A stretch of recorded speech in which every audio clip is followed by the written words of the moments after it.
Oh man, I'm so glad we missed all that gold.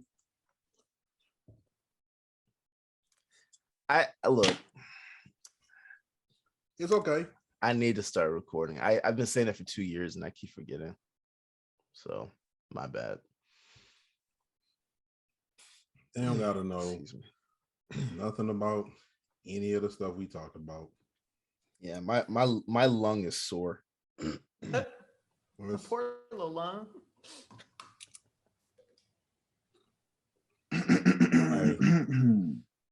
That's, I mean, bro, you're alive. We're happy you're alive.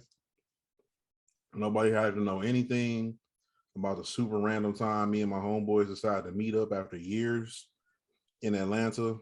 And for some reason, somebody chose the meetup spot to be Diamonds. And I didn't know that was a strip club. And it happened to be amateur night. I didn't even know you could. Oh, man. Yeah. Oh, bro. Somebody, grandma got on stage and let me tell you. Oh, no. You know, old people get upset at you and they be like, yo, quit sagging. All right, let's go.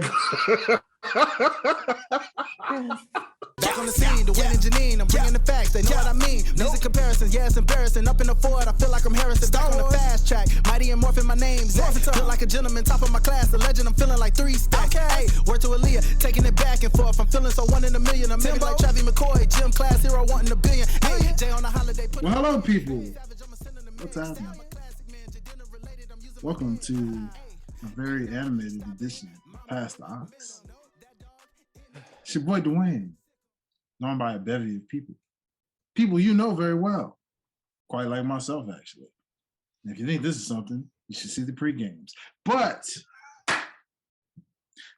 ladies and gentlemen, allow me to just go around the room and just introduce these wonderful, wonderful, wonderful people. You know, the ones y'all know oh so well. Starting with none other than the one down to my bottom right, ladies first being, you know, the Queen of Clatchet, Miss Bougie Thuggin, one true favorite cousin, you know, Janean. Hey, everybody. Speaking of Clatchet, literally right when you said the Queen of Clatchet, my mom sent me a link. And the caption is, the only app proven to help you drink less. This is what I just got sent. But it's fine. I don't have a problem. Well, well, as we proceed to give you what you need. Ladies and gentlemen. But hey, good evening. Oh, ladies and gentlemen, of course, you can't forget the man to my right, you know, to your left, my right, wherever he is on your screen, ladies and gentlemen, it doesn't matter. You know how it is. You can't forget him because he's undeniable. He is the hardest working man in showbiz. He is the critique of, say it with me, people, artistes. And of course, he is none other than the podfather himself, Mr. Derrick. Sir, what's happening, man? I'm just being like getting my win back, but I'm good. Good. I'm good. Yeah. Deep breaths, brother. Deep breaths. Yeah. I feel like I haven't done cardio in like 3 years now. So. Well, you know, hey, I know someone who is doing cardio. Ladies and gentlemen, I'm talking about none other than the man that you've seen on this very show last time when we talked about the genius himself. You know, Big Swole, ladies and gentlemen, talking about the certified everyday genius, nonetheless. One of those known as Michigan's own Chris. What's happening, sir? Look, I got my air horn. We're gonna pretend. Introduce myself. Imaginary confetti, and I just want to let everybody know, if I had 3 nickels, ooh, let's go.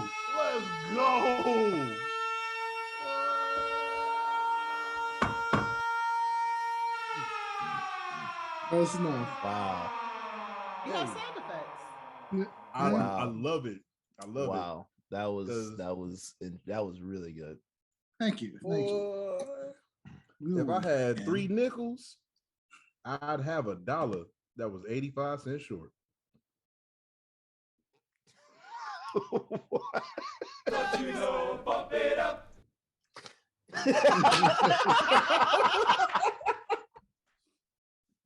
All right. I just want to say that. This is about to be the silliest. Yo, hold on. episode. We're all actually sober. Like that's what's really crazy. Man. Everyone is actually sober. Chris is not. No, I'm legit drinking protein and creatine right now. That's it. I have not had a drop of liquor. God, man. Don't you know? This is gonna be one of those episodes. This is Yep. y'all strap up, man. They don't even Strap know it how, up. like, boy. Strap it up, ladies and gentlemen, because you just never know. You Oh never my know God. what sound effects are coming. Just saying. Push. See? Oh. Yeah. And we're in here. We're there. We're there. We're there. Yeah. All the way. So, guys, Yo. welcome to another episode of Past the Ox. Woo! The greatest. It is one heck of an intro. This is the greatest music audio podcast of all music audio podcasts of all time. Today is all about the man they call of many names. Many names, actually. Many names, you know. Louis Vuitton down. Jesus. Yay. Kanye. Jeen-Yuhs. I mean, the list goes on. I mean, all from all. However you look at them, however you name them, however you see fit, the man of many names. Today is all about the yay. So, guys, Yo. y'all ready for a deep dive? Yes, sir. Scuba. Hey, man. On my goggles. Well, I can't swim, but I'm good. you know, How the normally we would kick it off with the what's in your ears, but the best way to put this what's in your ears is this is a yay edition. So, guys, Donda 2. Yeah. Let's talk about it. What's going on? It's been a long time. Okay, so let's pull in a little bit of plugged in action. Out of 5 Yeah. oxes, what would you all give Donda to? You don't want to go first because you asked a question, right? Nope. All right. Smart. I see what you did there. I got I'm a giving feeling that. Oh, go ahead, bro. I'm giving it a 5. Really? I'm giving it a 5. I am. Since we said we were gonna talk about this, I've been working through Kanye's catalog, Mhm. and I think I left off on 808s, but no, Life of Pablo, and yeah, I love that album. But I need to go back and listen to Donda. That's what this told me. I need to go back and listen to Donda again. Because I don't really think I gave it a fair shake. Nope. So hey, I'm look, very shocked. I I'm came very I shocked. came on this show when that album came out, and I was hard on it. So I need to Ooh. that's what Donda 2 taught me. But it is also a shorter album too. Like it's not as long as Donda was. So I think that also does help with it. But the production, bro, like Kanye is the production on that album is amazing. It's phenomenal. It really is. It really is. And every time I heard him with Future as well, it made me actually think that like it started making me wonder like what other artists albums would sound like if he were the producer. So I definitely want to hear. I know we talked about this before, but I definitely want to hear a Drake album that is produced by Kanye. I really want to hear that. I also want to hear a J. Cole album produced by Kanye. That'll go off. Yeah, yeah. I think the production on that album was just phenomenal. I got nothing else to say about it. 5. Hmm. Anyone else? Wait, I mean, I'll go. I feel like the first Donda was a 5 for me. So when I compare the two, I wouldn't give Donda 2 5. Okay. The first Donda I could play like without skipping. I feel like there were moments I was like, yeah, I'm not really feeling this one on Donda 2. But Okay. overall, the production is top tier as it always is. But in comparison to the first one, it almost felt like rushed a little bit. You know what I mean? Okay. And I like it because he was getting personal. It was a lot of shots at Kim. It was a lot of shots at Skeet or whatever he calls him.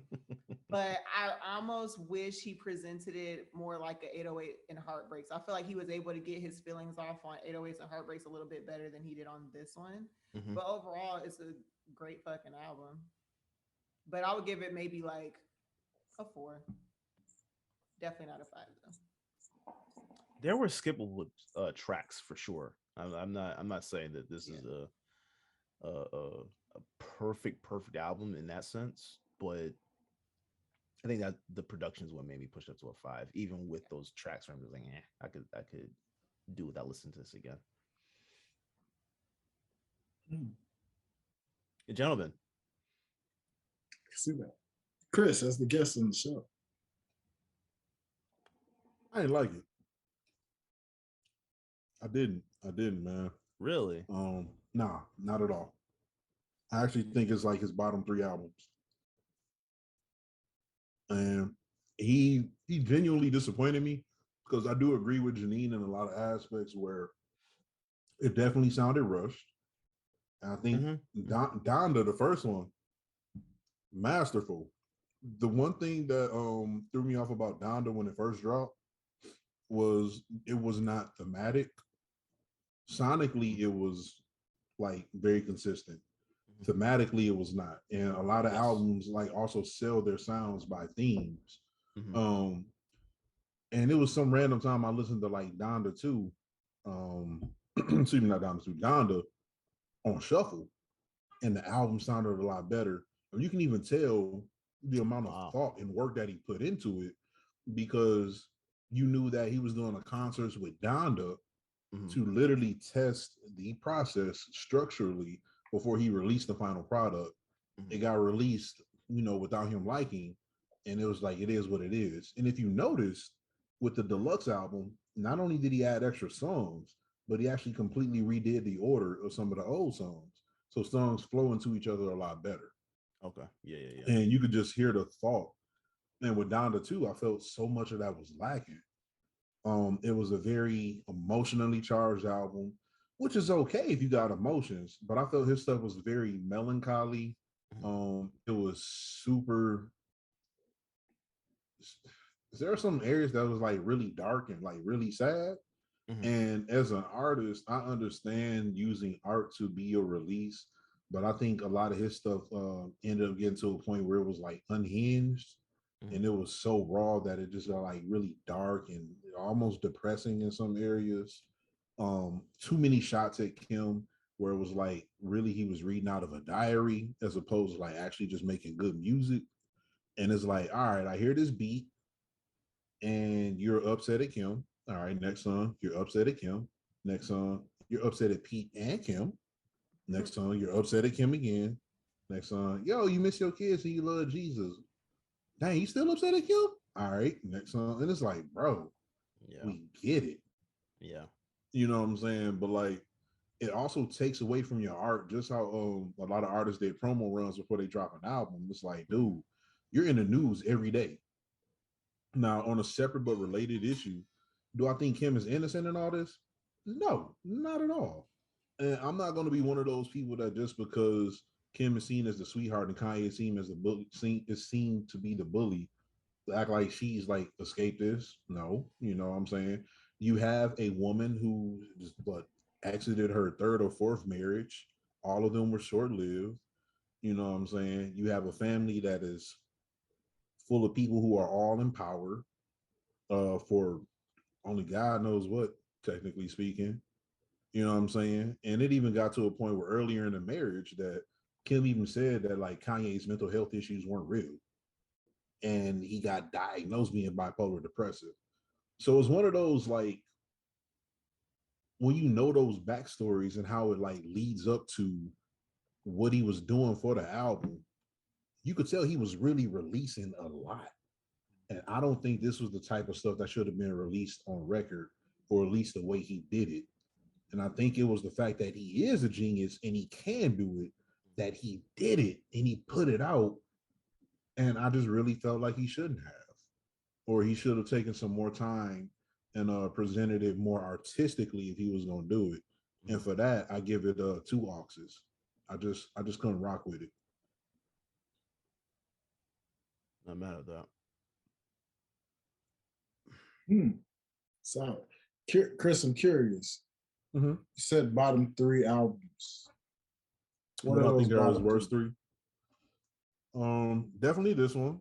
The other one is Ye.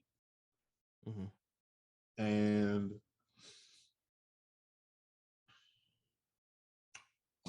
I'm torn. As much as I wanted to say Jesus is King, I think it was solid in its own right. I really say the third album. This is not in order, right? But Ye, Donda 2, and Yeezus. I loved Jesus. I think Yeezus was like Yeezus for Common was the equivalent of when Common did the Electric Circus. And that's when Common came out of the relationship with Badu and he dropped Electric Circus. Mm-hmm. And the immediate album following Electric Circus is B. Mm-hmm. So you went from like, yo, what are you doing? You went from like Water for Chocolate to Electric Circus to B. Mm-hmm. Kanye went from like My Beautiful Dark Twisted Fantasy to Yeezus to Life of Pablo. Mm-hmm. And it's like, it's an outlier for a reason. Because Common at the time was like, he literally said, he was like, yo, I wasn't listening to any rap at all. And I was like, let me make an album. It was like, yeah, we can tell. and Kanye is like, yo, I'm really feeling myself. I'm going to do whatever. And it's like, we can tell. You had a couple of fire beats with like Send It Up, you know what I'm saying? Blood on the Leaves, Bound 2. Like, again, the production was nice, but it was like, what you doing, bro? Like, you know how many times we had to hear that stuff play randomly on the radio for it actually hit? Yeah. No, that's true. I think one of the things that because I was like going back through his discography, I think one of the things that kind of hit hard is that he's not focused on lyrics at all. I hate that. And that's the one that's actually what threw me with Donda, which is why I kind of like whatever. So because I was already with Donda, I was already thinking of it not as a lyrical album. I wasn't going into Donda 2 expecting lyricism. I was literally I was not. I was only going into Donda 2 listening for production value. That is it. And that's why I don't think I was actually disappointed with it, because I was disappointed going to Donda expecting lyricism, and then it's just like, like early Ye was more lyrical. Like early Ye put thought into his penmanship. I almost feel like Life of Pablo was a really good album, but that was probably where I would say like the lyricism started to take a nosedive a little bit. I think it started with Jesus, but he didn't do it with every song on Jesus. Right. He did it with right. a sprinkle of them. Right. And T-Lop was just like, yeah. But that's why it's so hard for me to like. It's like, do I accept this from Kanye? You know what I'm saying? I don't Like, think we have a yes, choice. but that's the hard part. Like, when I say like I'm a Ye fan, like I remember like discovering Ye on accident in 03. Mm-hmm. I was in Chicago and I'm at a corner store. I pick up a mixtape and this is dude named Kanye West on the tape.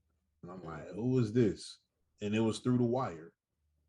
And from that point forward, and that's like 8th grade, you know what I'm saying? I remember when he dropped College Dropout. LimeWire and Bearshare are huge in 04. I'm finding all these tracks I had never knew, all these feature verses that I never knew. And I'm like, your pen game is nuts. Yeah. Like the flips, like he was the penultimate creative genius for me. I've been like riding for Ye in the sense where I'm like, yo, I think he is this level, point blank, period. Don't argue with me. Yeah. And so to see him drop off from literally making one of my favorite lines in history, mayonnaise colored Benz, I push Miracle Whips. Yeah. So like this auto Morgan tune Freeman mush. line. Yeah. It's ridiculous. Yeah.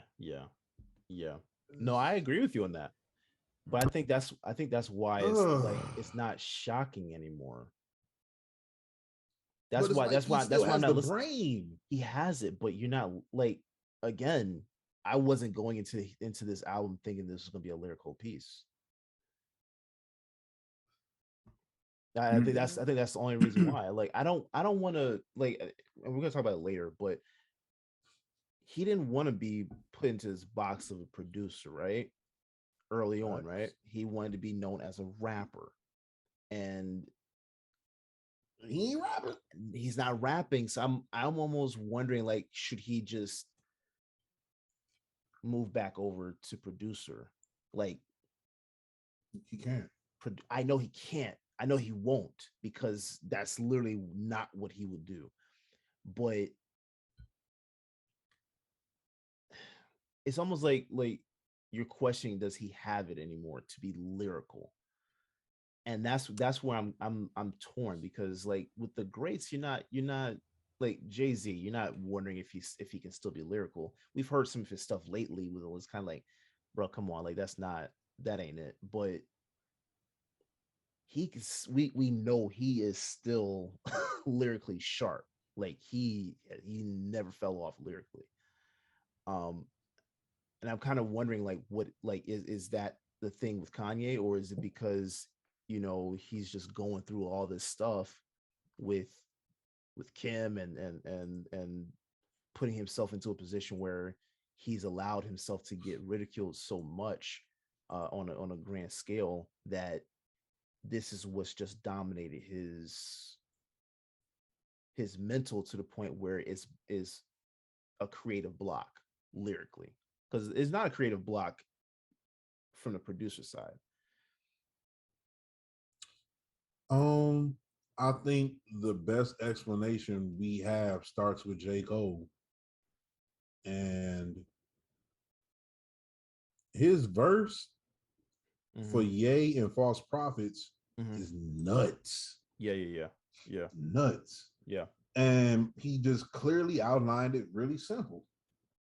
He's got a lot of yes men, and they should have told him no, and they were telling him yes. Yeah. And you think about this point now, where at that critical juncture when Dr. Donda died, you know, and Cootie said it. He was like, yeah, we hadn't spoken. He shows there's a gap of like 6 years. And it's like, that's when we saw all this happen. That's when Jesus came out. You know what I'm saying? He went from still like swagger on 100,000 trillion, you know, up on Forever. And that's like 2012. And the next year he goes to Yeezus.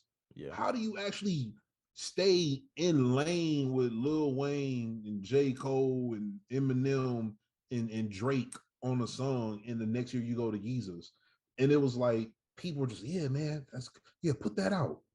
You know what I'm saying? And dealing with a narcissist who also is like bipolar depressive, I can tell you from personal experience, which I know I'm not gonna get into like a super deep dive on this show, you know what I'm saying? But like I grew up with that. Like not me personally, like having BPD, but you know, very, very close to me. And so it's like you get to a point where if you are left unchecked, it is something that literally grows and grows and grows, and it gets more difficult to restrain. And it's really like, okay, the person who has BPD really has to check it themselves. You throw narcissism in the mix, it's like Bane with the steroids. Like that's why Bane looks so huge. Anybody knows about Batman. It's because he is Batman with steroids. And it's like, you can't stop it now. It's impossible to stop it. And he's going to have to do so much walking back mentally in order to go where he is now, because everybody is literally supporting whatever crap he does. Period. And it's terrible. Like, Ye is lost. Yeah. Like we not gonna get the bars back. Yeah. You can't be this creative as you are now and just all of a sudden forget the lyrics. No. Dumb lyrical. But he cares more about just being expressive. That's why Playboy Cardi got multiple songs on the album. Like Playboy Cardi is pure trash. Yeah. Pure trash. And if you're hearing this, Cardi, you suck. And like he shouldn't have been on the album, but he was. And Ye supports it. And it's like, dang, bro, it's done. It's done. My man just let a garbage pail pull up to the booth.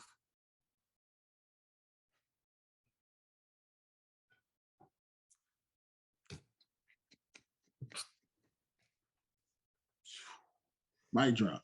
Right. Oh man. You know what I'm saying? Well, somebody had to say it, and damn it, Chris, thank you for saying it. But I think you said it best. Yeah. He's more concerned about being expressive. Now, that's ultimately what I was going to say. I think he's fully capable of being lyrical still. I don't think that he's lost it. I just think that he doesn't care to do it anymore. He's like, I've already done that. I've already proved that. Now I just want to, like, I want my lines to hit, or I want them to stand out. It's not the best lyricism, but there's like these quotable lines. You know what I mean? You know what happened? We overlooked it the whole time.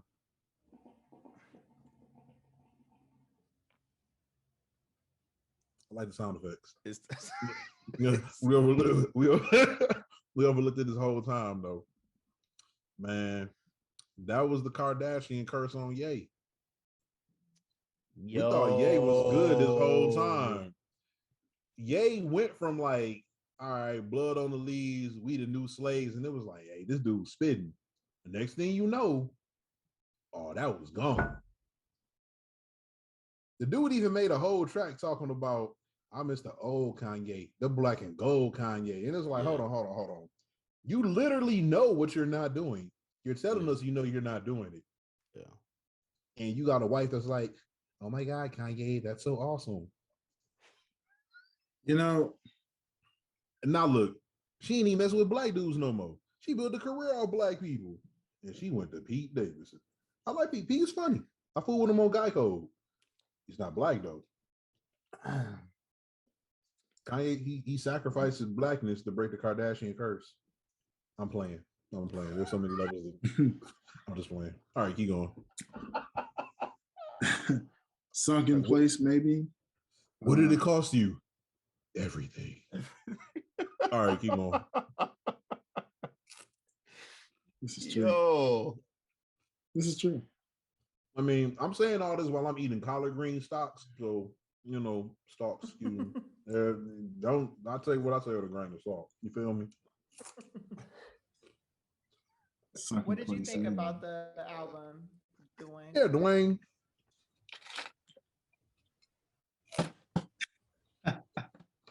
What did I think about this album? What is there to think about it? Bro, also, you know, I have no thoughts, honestly, because of the fact that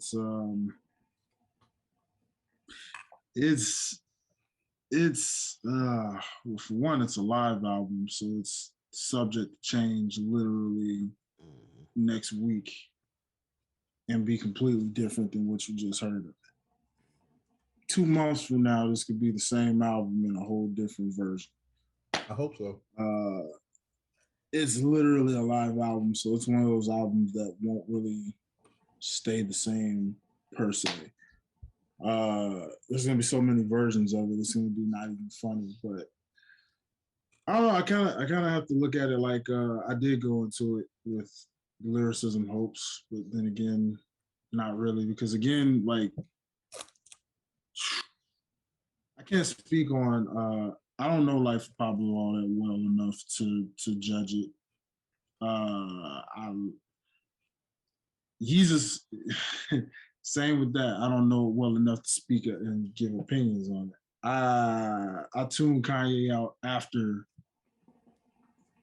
probably My Dark Twisted Fantasy, and it took a while for me to even get to that before I was like, okay, wait, this is the I remember. It's just a little darker, but okay, cool. I remember Ye, but I was like, okay, you know, I didn't really like get my production is always production. It's always there. You're always gonna hear like a beat that just gets you like, okay, this is dope. But the lyricism side, man, just you're like, is it really still there anymore? I don't know. The Kardashian thing kind of adds effect to that in a sense of, geez, man, did it really like take his lyricism completely away like that? You know, did it freaking Space Jam alien talent him out there like that for no reason, and it just took all the talent away? You know, I don't know. You know, it's really, really tough. And see, it's funny because I was listening to Feature Kanye all day today. Ooh. Ooh. From the Polo Fleece to the Jesus piece. I got family in high places like Jesus niece. And I please say my piece. Y'all fresh to death, and then I'm deceased. I'm a FedEx my love and send all my heart. Like, it just, man, when you listen to Feature Kanye, you know, Top Queens and then like, not to brag, but if it add up, nigga, that's madness. Gamey madness. How you gonna call out all these, knowing that they damn well gonna call me? You know, like, you know what I'm saying? Like, when you listen to these Kanye's and then you forward back to what you have now, it's like no comparison at all. Ironically, meanwhile, while Chris brought up Yeezus, again, an album that I didn't really just listen to at all. I mean, I think I got around to listening to it one day eventually, but I between that and Life of Pablo, I don't remember them enough to really like give you full opinions on them. I just went back to say, let me try to listen to it. And sure, production was always there, but it just didn't grab me the same as anything before. My Dark Twisted Fantasy on back, it just never grabbed me the same. So like, yeah. Now Donda I make exception for. Even Jesus is King, because those two, not for lyricism, but they're memorable to me in their own ways because of production, because I'm hearing them everywhere. I'm hearing athletes and commercials, and they're literally everywhere with certain ones where you're just like, okay, it's very clear that his production will never leave him, right? That gift will never leave him for sure. So Derrick, you had the right mindset in doing what you did. Like features, when you say, it's almost like he was just doing features with anybody at this point. Yeah. You got Soulja Boy, you know, you got Soulja Boy, you got freaking Migos, you got Jack Harlow was just a freaking disappointment. His verse was like, such a disappointment. I'm like, what? Why is he on the song? The same reason Jay-Z gave a Boo Boo verse. I was just like, dog, what is this for? You know, like it just didn't make sense to me. It was not a good collab at all, honestly. It was not. You know what I'm saying? Shoot. I mean, honestly, the only collabs I really liked was what he did with Future and what he kind of did with Triple X to a degree. You know what I'm saying? Like if I had to say That was a good one too. Yeah. yeah, I would say it was mostly those. Yeah, I was gonna say there was that too. So it's one of those things where you can't. It's hard to really judge this one, man, because I mean there's a lot of albums to grade this against, and if I'm grading this against lyrical Kanye, it's at the bottom of the bottom. Yeah. If I'm putting this up against even 2010 Ye, then it's still kind of at the bottom of the bottom to a degree, right? It's crazy you got to do it like that and break it off of decades, you know. But like this, it's. I don't think there's anything memorable about this one just yet. I agree with Neen in the sense that this does feel a little rushed because it's like, yo, Donda 1 literally just came out. To find out Donda 2 is already here. Yeah. I mean, what do you even go up against? Yeah. You know, you went up against Drake with Donda 1. It was one of those things where it was like, okay, now that makes sense. Heck, freaking Yeezus went up against Born Sinner. Yeah. Should have did that. Born Sinner, bro. Born Sinner. Nice. Born Sinner. Nuts, you know. Blood on the Leaves is not touching Runaway. Freaking Graduation went against Curtis. That was okay. See what I'm saying? Yeah. No, Like, that's a good point. That's a good point. It's so. I mean, if I'm gonna rate it, I almost feel like I want to give it a 3, just because the production was good enough. But I just wasn't feeling these features, man.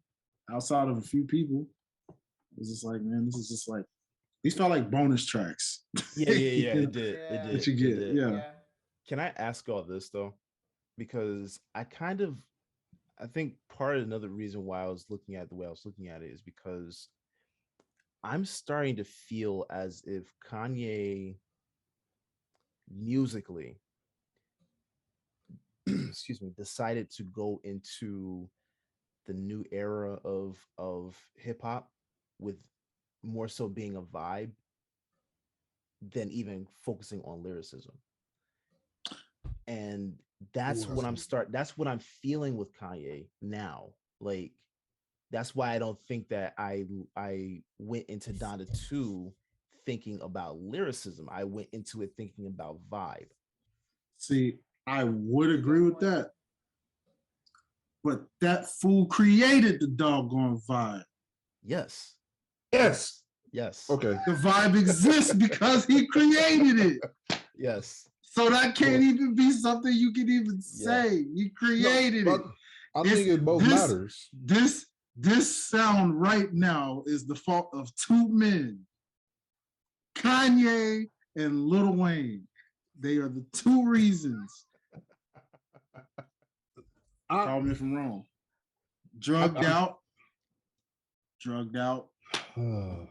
So it goes. I don't think you can put it on 2 people. I agree with both y'all points though about the whole vibe thing.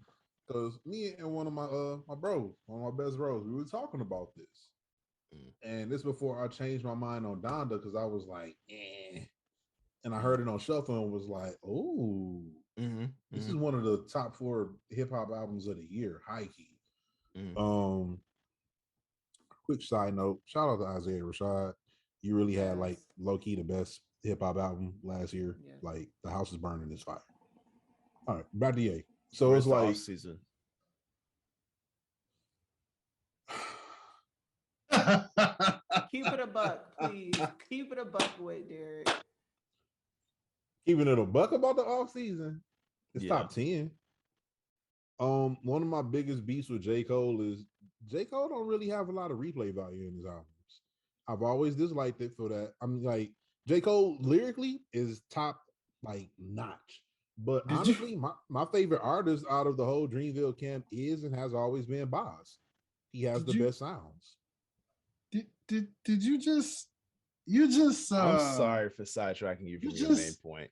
Wait a minute. You just Big Sean, J. Cole.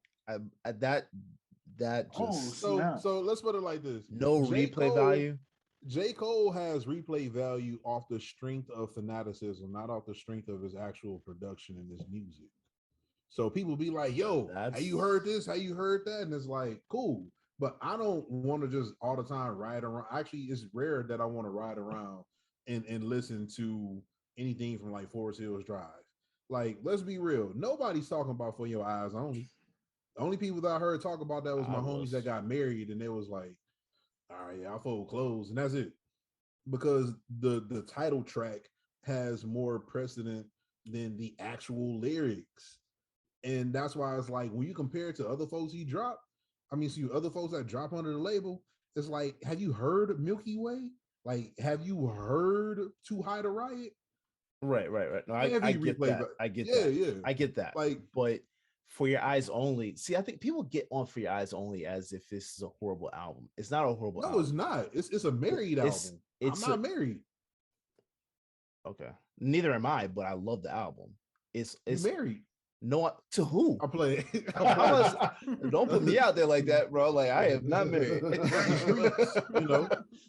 I'm married to the game, which is this. Like you said, don't put me out there like that.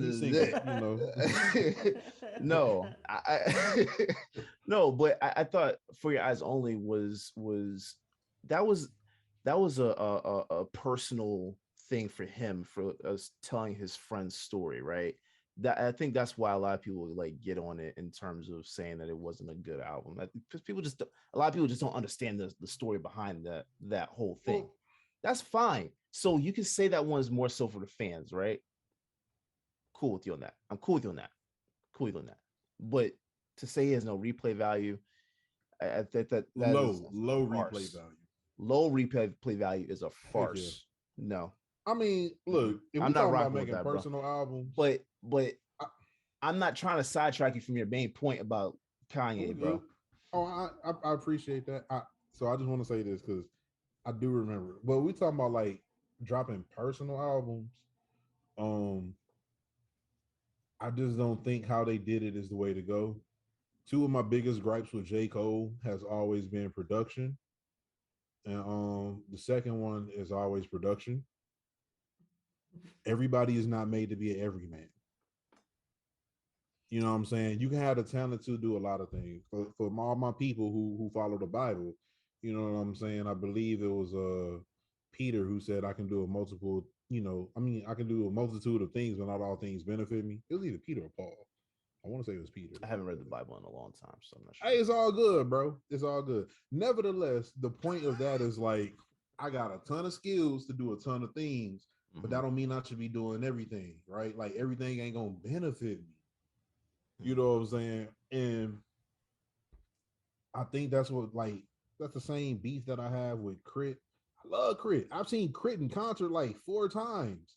I lived in Mississippi for literally a third of my life. Like, especially like very formative years, like through college and post-college. Like, mad love for Crit. He also fizzled out because he produced majority of his stuff. Yes, you can do it, but you don't have I shouldn't say you don't have, but you don't produce with the wherewithal of like a Lil Jon or a Timbaland or a Pharrell who actually mix up their stuff. And you talking to a guy that make beats. I've been making beats and rapping since I was 14. So one thing that a lot of people fall into is a BPM trap.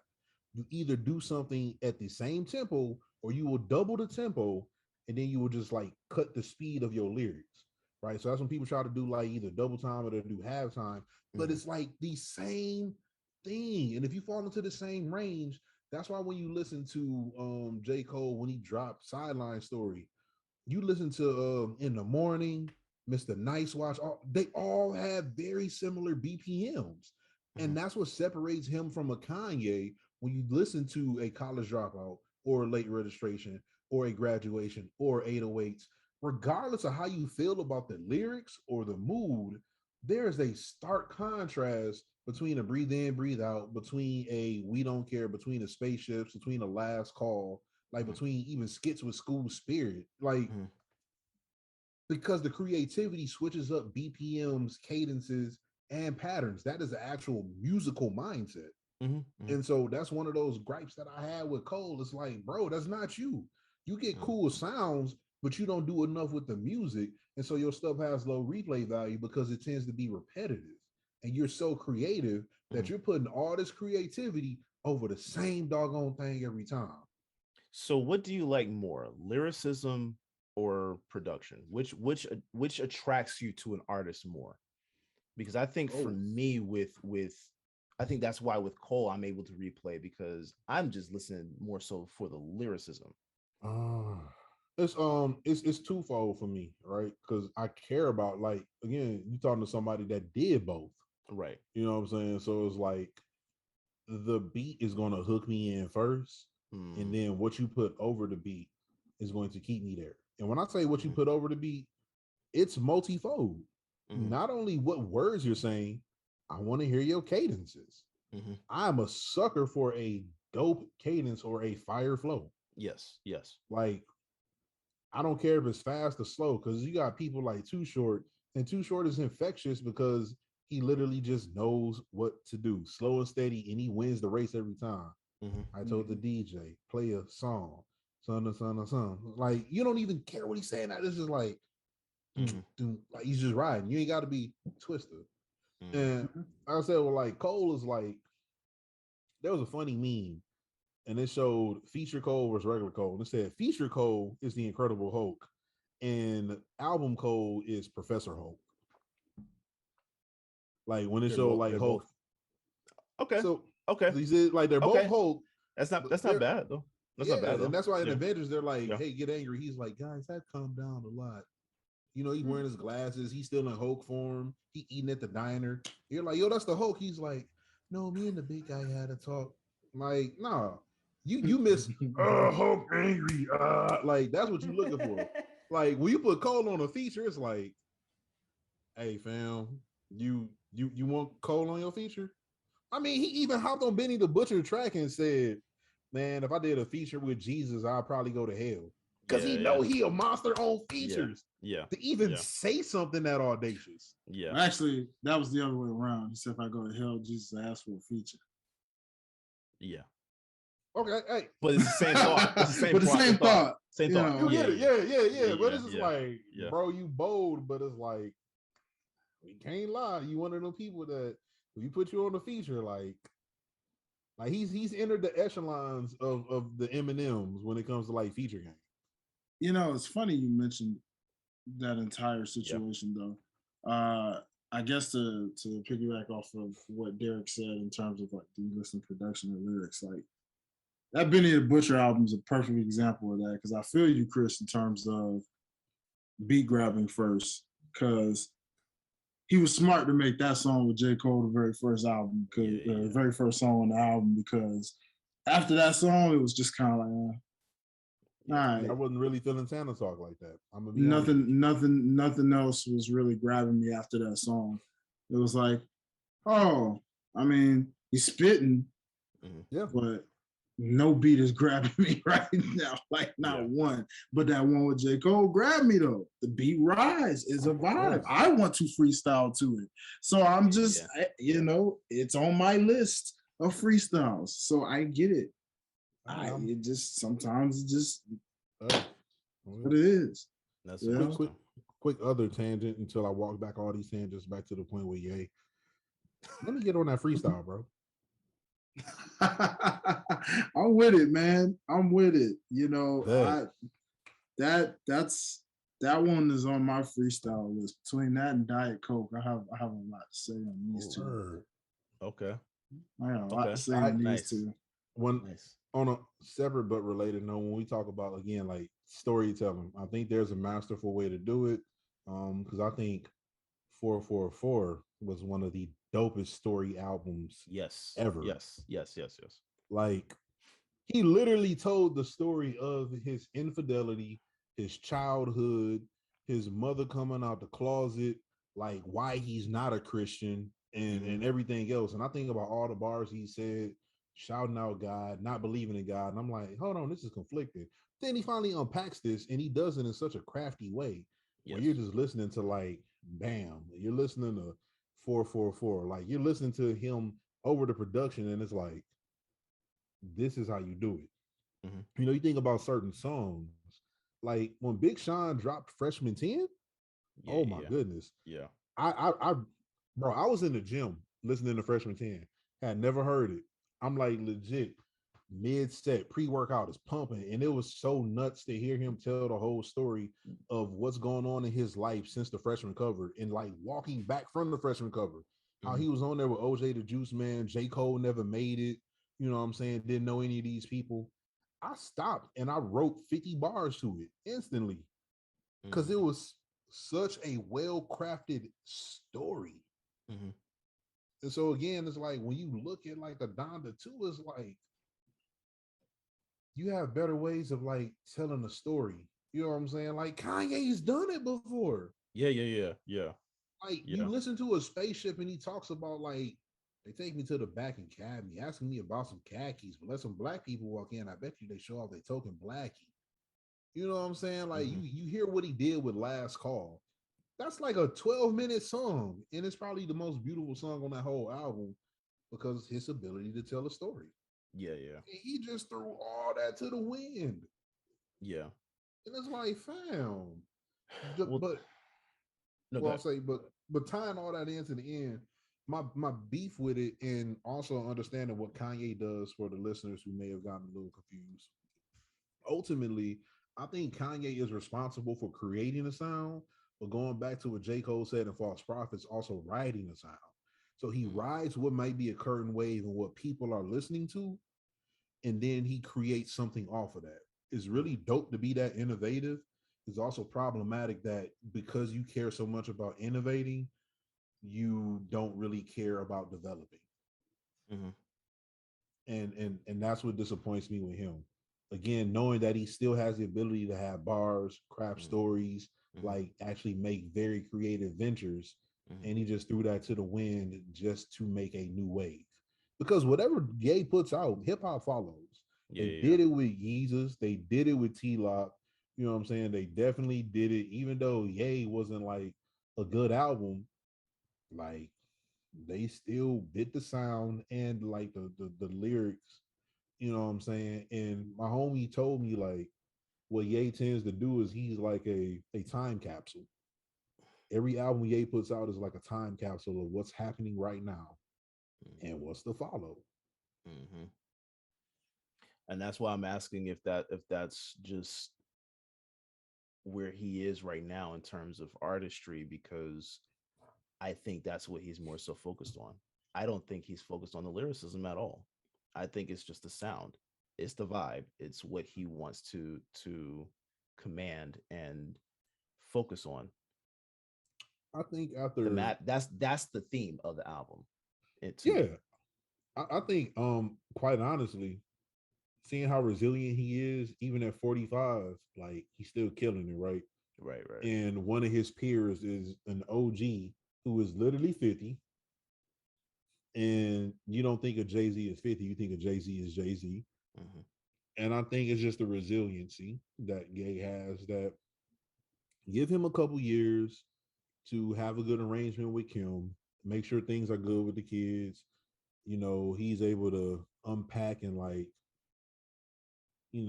soothe over his feelings from the divorce and feeling like betrayed or left and all that thing. I mean, all those things. And I still think he might go out like his opus, like his album, like legit is gonna be like, all right, we gonna see like MJ put up 50 at the All-Star game. You know what I'm saying? Like we I think we can still see that, and we are gonna see that. Yeah. Nah, crazy take about Ye is he's our generation's Quincy Jones. Heck yeah. I don't know anybody who will argue that or should argue that. And if they do, they don't know who Quincy Jones is and like what he's done. Crazy to think about, man. Yeah, that is. Side note Yeah. is the fact that also going back to your Kim and Kardashian theory, all I'm saying is Amber Rose caused my dark twisted fantasy, and there's a major difference between that and Donda too. So She's mixed with black. So, you know, big difference. all right, for people listening, look, there are a lot of things that I say that are heavily tinged with cynicism. I do a lighter tinge of sarcasm. And some things I'm just straight out clowning on. I believe Amber Rose is literally going to be a blend of all three of those with a sprinkle, not a sprinkle, a sprinkle of seriousness. Culturally, Amber Rose is far more connected than Kim Kardashian. Amber Rose is literally half black. She just happens to be of the lighter skinned variety of black, but she is like verbatim, like I forgot the country, but it's a Caribbean country, and like that is literally like her ancestry. She just so happens to be light skinned, and I think having that proximity to the culture and like growing up with it is completely different than having a proximity to the culture and growing up around it, because there are nuances that you cannot explain, you literally just live out. And so regardless of your stance or your thoughts or feelings about Amber Rose, there are things that she understands on levels Kim Kardashian will never understand. So it's borderline fetishism for the Kardashians to end up with black dudes, because that ain't necessarily their culture. You know what I'm saying? Now you talk about like the Jenners and that proximity to OJ, that's a little different too. Hence why Jay-Z made the story of OJ, because OJ thought he was somebody and something that he wasn't until he ended up catching all of that and is like, nah, OJ, you ain't it either. And so to have this mindset to feel like you're part of it, right? Because Kim K was never accepted until all these years later, she started getting black men out of jail. And then you start hearing the comical, but the real whispers of, is she for the culture? Because you never knew. You just knew that any prominent black man who was a star of any sort got with her, and they ended up having some tragic happen to their life or their career. And that's like, I wish I could even joke about that, but that was like factual. It's like 6 or 7 in a row. Yeah. You know what I'm saying? Like OBJ's season went to trash. Like Reggie Bush, like his career fizzled out. You know what I'm saying? And Like he Chris lost his Humphries Heisman. got out. That's what I'm saying. He lost the Heisman. Chris Humphries got out of the league. Like, Does he count? Chris Humphries? Does he count? He mixed. Yeah. He's black. So Does he? it's like, yeah, Wow. It don't matter how late. He's black. they want that touch of black. And that's the thing, is like when they touch it, it's like it crumbles, bro. And that's the thing. It's It's you wild. ain't get that with Amber Rose. Yeah. Because she is black. She understands these nuances. And yes, she is curvaceous and pretty, just like Kim, but she ain't paid for it. She was born with it. Kim paid for that. They literally tried to borrow from the culture aesthetically, visually, you know what I'm saying? Like audibly. Like they literally stole from the culture, snuck on in, Slick ruined it, and then they stayed on top of it because they stayed on top of it. You feel me? Yeah, the track record's insane. Wasn't Blake Griffin dating one of them? And what happened to his One of career? the Jenners, yeah. He And finally got. Ain't that Ben Simmons guy still with one? Hence the. I ain't never heard of a man getting the epidural before.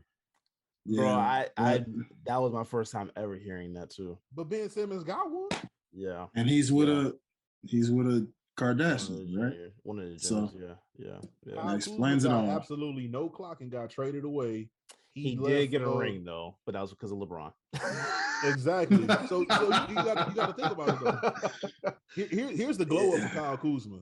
He's with a Jenner. He's getting no clock. He's literally talking to reporters. I don't know what my role is on the team. Mm-hmm. You don't say that professionally. Yeah. And that's how terrible your time is. Now you break up with the Jenner, you get with a beautiful black woman and Winnie Harlow, and now you are starting for the Wizards. You're averaging like 15 points a game. You're a mainstay. Everybody loves you, and nobody talks about anything you do from here on out. It's like it's funny, Yeah. but like the proof Yeah. is also in the pudding. It's like literally That's one of all. those tragedies that you laugh at. But Like that's it's so tragic, but it's so Very real. track record. that slick makes you wonder why Lamar wants to go back with Chloe though. The nigga got on crack. Well, he This guy, like please, man. My bad. Please, In no. her defense, I was saying, in her defense, that was already a thing. That was was kind like of already doing crack. that was like the whole Whitney Okay, Houston, Bobby let me Brown phrase thing. that. I don't want to blame her for the crack Woo, because you got to blame Whitney for Bobby. because you Don't got to forget blame. about Tristan. Yeah, and Tristan, yeah. He's Yeah. another No, one. Tristan was already a cheater, but I feel like after he got with her, It he got went to another sloppy. level. Yeah, he did get Yeah. sloppy with that. Yeah, Like, bro. But I will say, as far as his career went from like, hey, I'm a bona fide starter on the Cavs, busting heads to, yeah, I've been on like 3 teams in like 1 year. yeah.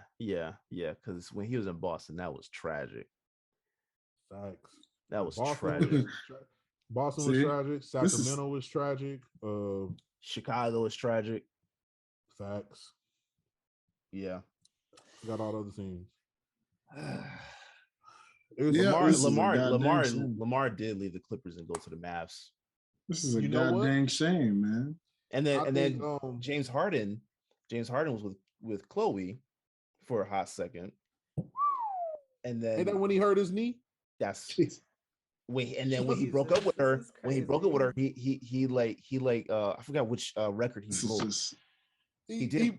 He broke one of the records for either threes and triple doubles or something. Yeah, it was like yeah. It was something After like, the breakup, like after the breakup. Yeah. yo, that Yeah. getting with that family is a death sentence.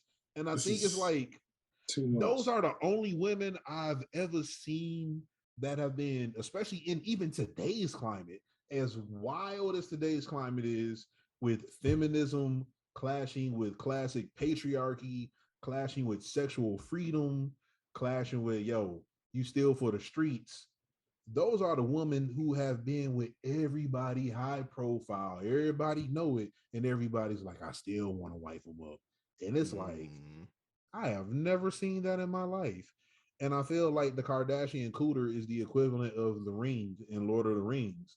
And everybody wants it, but it's like you go crazy using it's like, bro, the power ain't even worth it. But it's like, it's Kim K, my precious. And it's like, all right, bro, that's your career though. And she looks exactly like that underneath all that surgery. So yes. Yeah, because I saw her without makeup, and I'm like, you're a phony. But you know, if anybody caught that reference. But yeah, man, this is like you ain't even have to do this, man. Yikes. I just be upset at, I don't know, man. One of the dopest quotes, man. I love the South and all my years I spent there because I caught so many euphemisms that put me on game. But one of my favorite ones is, for those of y'all who don't think fat meat greasy, and they stay thinking that they gonna be good. No, I'm better than the Kardashians. It's like, bro, she ruined OBJ, Reggie Bush, James Harden, and now we're seeing the demise of Kanye. What make you think you so good? To be fair, Chris Humphries was never up there though. You got so much beef with Chris. You got so much beef with. I do because he was on the Well. Celtics during this time. This was I mean, time in Chris in Humphries' Boston. defense, he actually still was making NBA rosters though. Now we also talking about the same time when there was like people who are better and were available, but he beat them out somehow. He Yeah, did I can't always hate on- miraculously end up it on the was- team somehow. it I was- can't hate on the bro. You got to think about it. The man was still making millions. Yeah, no. Period. Listen. I'm never gonna get mad about that. I'm That's just the thing. saying. I'm He just took away his saying. millions. Yeah. That's the That's biggest- hilarious. That's what she did with him. She took away his millions. He was never great. But Well, he's broke. speaking No, of he's movies, not. I did air quotes. ooh, Oh, okay. Oh, Okay. I I didn't forgot. see that. Spotify people couldn't see that. Yeah, yeah, Spotify yeah. people, I Oh, did air yeah. quotes. Yeah. Yeah. Wow. This was a great trip. Very good trip. Hey man, The I'm here for it. long That was a good trip. line of Kardashians. So Yes, bottom tangential line though, discussions are dope. Kanye, you're are you guys expecting Kanye to put out another album in the next couple of years that will harken back to lyricism, or you think this is just where we are with Kanye? I think I this gotta is see where we how are it with plays Kanye. out. I think so too. I don't think he cares. I don't need. You I know know- he don't care. You know, I think he does. You know He's what the equivalent. else? He's the equivalent of the hurt person that says, "I don't care," but they say that because they do care. However, they're acting out in defiance of what they actually need to address. And Kanye cares a lot about his artistry. So if you like show your disapproval of his artistry, he's going to change up to be the person that beats everybody who is accepted. So in order to get lyrical Kanye, we need rappers to We not rappers, we need civilians to keep it real with him and be like, fam, that wasn't good. But I think one of the most difficult aspects of Kanye at this point is the dollar. And it's the same argument people use against Eminem that I think is fueling Kanye. And a lot of people don't accept Eminem. And I know people are like, what is he talking about? So y'all hear me out.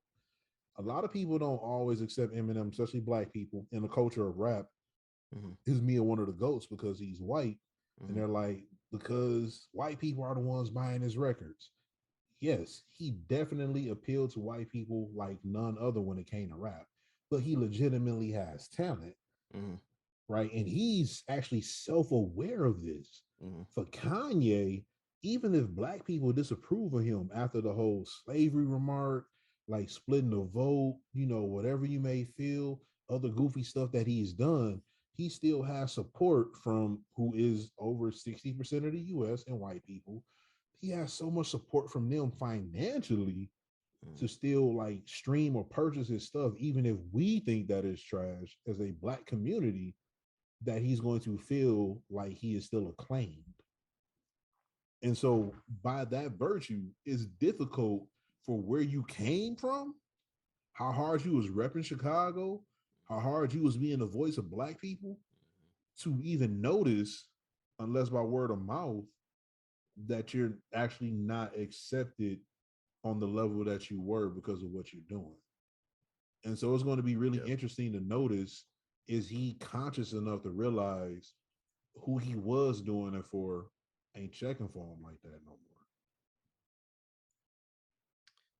I agree. I agree with that. Enough said, man.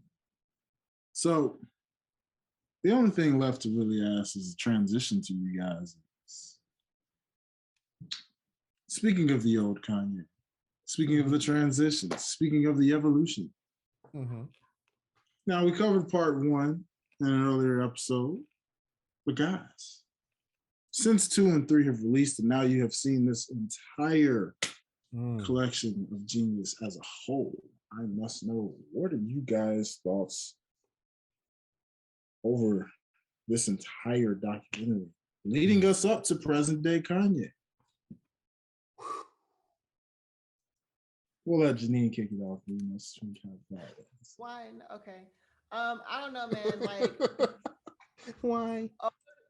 Old Kanye's drive and his passion and his obsession to like prove that he was more than just a producer is just mind-boggling. And it was frustrating for me to watch it. Like, he fought so hard to get a record deal and to be a part of the rock, all for them to still not give him the fucking studio time. Like he had to borrow studio time or like hustle up his own studio time and damn near record his first album before they're like, you know what, maybe we should be giving you a chance. And then just to see that like they were just overlooking his talent and genius is frustrating. I agree with that. I think what this showed me, excuse me, is that what we've been seeing from Kanye for the last couple of years, that's not an aberration. That is Kanye. Yeah. This has been Kanye this entire time. I just think that it elevated to another level after his mom died, which we all know that excuse me, that it went to another level of extreme for him because he lost his counterbalance, right? Like she was what held him in check. Wow. I was like, what just happened, man? But she was the person in his corner that held him in check, and he got approval from her, and she was like almost like his filter. So when you remove that, you get everything that she was able to hold back, right? So I think everything that we saw with that leading up to the present day Ye, I don't think it's much of a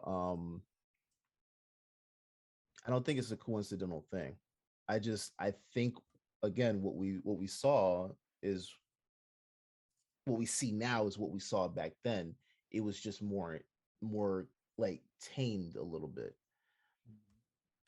And I think that drive you were talking about, Janine, I think that's still there, but it's he's got other things that he's trying to prove, maybe to himself, maybe to the world. But I respect him in the sense that he is he is exactly what he claims to be in terms of being that genius. But I think, and if you're as a creative, you kind of know like how your mind works, right? Where you have all these thoughts just like popping through your head, and you kind of like have to filter it out and figure out how to arrange it, right? I think all we see in public is the thoughts. Like he allows his thoughts to be vocal, and it's wild. It's Ooh. it's Terrible. it is, and like I know I personally I know I'll be in a space where I'm working on something, I'm thinking about something else, and then I'll have another thought about another thing, and I'm like, oh, and I'm like, hold up, let me revert back to doing this because I can't, like I can't leave this undone. And like I just think that we're seeing that process play out in the public. And when you mix that with the bipolar depression and the issues that he's having with Kim, and then the narcissism and all that, like when you mix all that together, 45-year-old Kanye.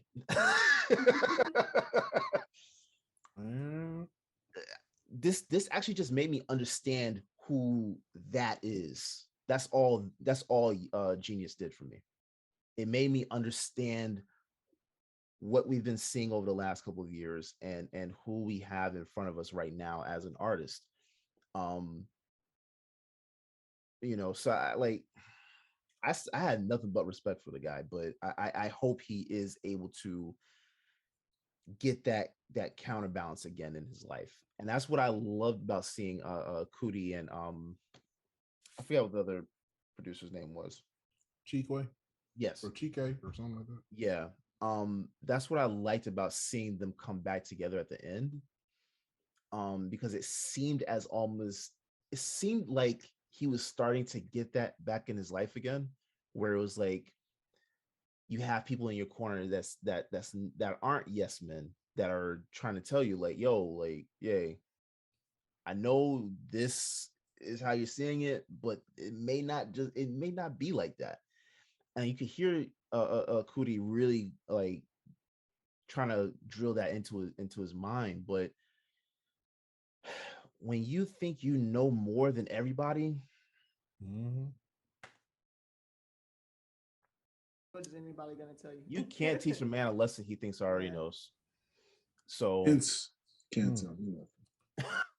So there you go. Now you understand the song. He was not lying.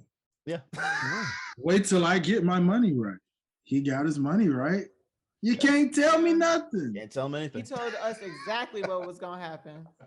So I want to Which is jump why I in. respect him. Because I So think he's a man of his word. because I was telling somebody about this, and I was like, it might sound crazy with Ye, but Ye is like the penultimate like version of your words have power. Yes. Because I can't think of some like major thing that he's going through that actually had not been outlined in a song 1st. Mm-hmm. Even you talking about Gold Digger. Mm-hmm. When you get on. And he broke up with a black girl who in the previous album, he said, and I promised to Mr. Rainey, I'm going to marry your daughter. And, you know, I got to thank you for the way that she was brought up.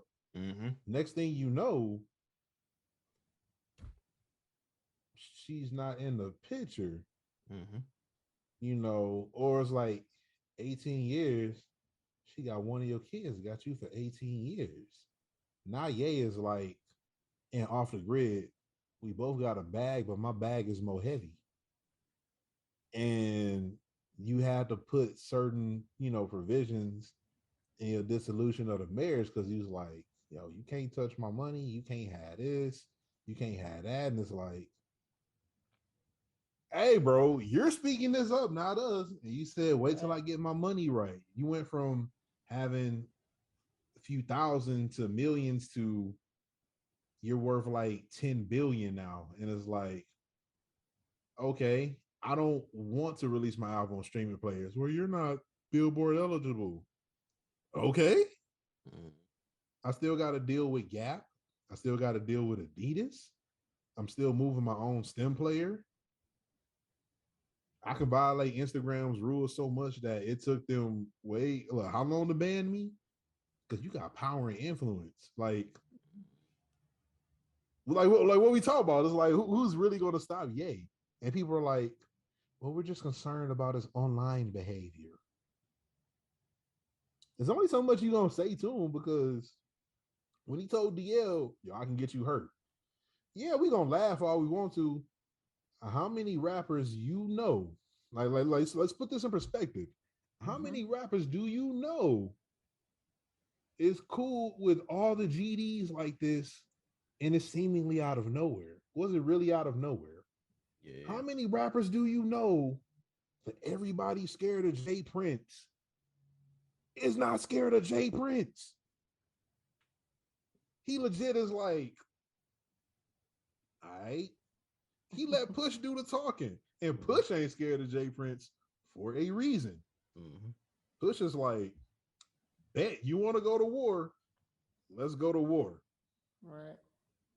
Everybody's like, man, Jay Prince, and Push is like, ugh, what's up with it? However, Kanye did look a little he looked a little nervous standing next to Jay Prince apologizing to Drake, though. I will say that. That looked off. It did look off. I also off. think it was one of those things where it was like when they asked Push about it, he's like, yeah, he's still my man. And it's like, yeah, you slick left your protection on some stuff you probably weren't supposed to do, where GDs or Pusha was like, we ain't tell you to do this. Yeah. But even still, the fact that you got people who can clash in power like that, and it's like, whatever. You know what I'm saying? It's Mhm. like let's not play with like what Ye says. I don't think he needs to walk around being a big bully or you know, you need to be fearful of him like he's Debo. But I actually think that if Ye didn't have as much stuff to lose, he'd make it happen. I'm not even gonna pretend that's. I mean, you got people who was you know prominent doing stuff for less. Like I forgot who I had to like. No, it was a dude who got schooled on Twitter about like the legend of MC Hammer, and it showed a picture of Tupac, MC Hammer, Suge Knight, and Snoop. And Mhm. you know, there was like, man, who looks so out of place in this picture? There's like MC Hammer don't belong here, and everybody was like, fam, MC Hammer is the most gangster dude in this picture. Little do you know, Yeah. y'all looking like, oh, Suge Knight is like, you must not know. MC Hammer has Suge Knight touched. Like this ain't for play. Mhm. Okay. It is. It's like people really don't know that. Mhm. You know, Hammer's like Hammer don't hurt him, and he's like, oh, and they're like, hey, Hammer's not gonna hurt nobody. Hammer don't hurt him was a hiding in plain sight. Yeah. I'm telling you. And I was like, dang, y'all really don't know this, huh? Yeah. But no, I think that's yay. I do think that's yay. I also think that you don't have 10 billion and be cool with street gangs and not have connections. Something's just not adding up. Yeah. Anywho, Fair yeah, I enough. be getting on tangents. But the documentary, it was fire. I loved it. I think it showed everything that we needed to see about Kanye if you weren't aware of his story. Mm. I think Kanye is the ultimate form of somebody who never felt like they got their just dues. And literally as he outlined, dang, he did it again. Um, Power in My Beautiful Dark Twisted Fantasy.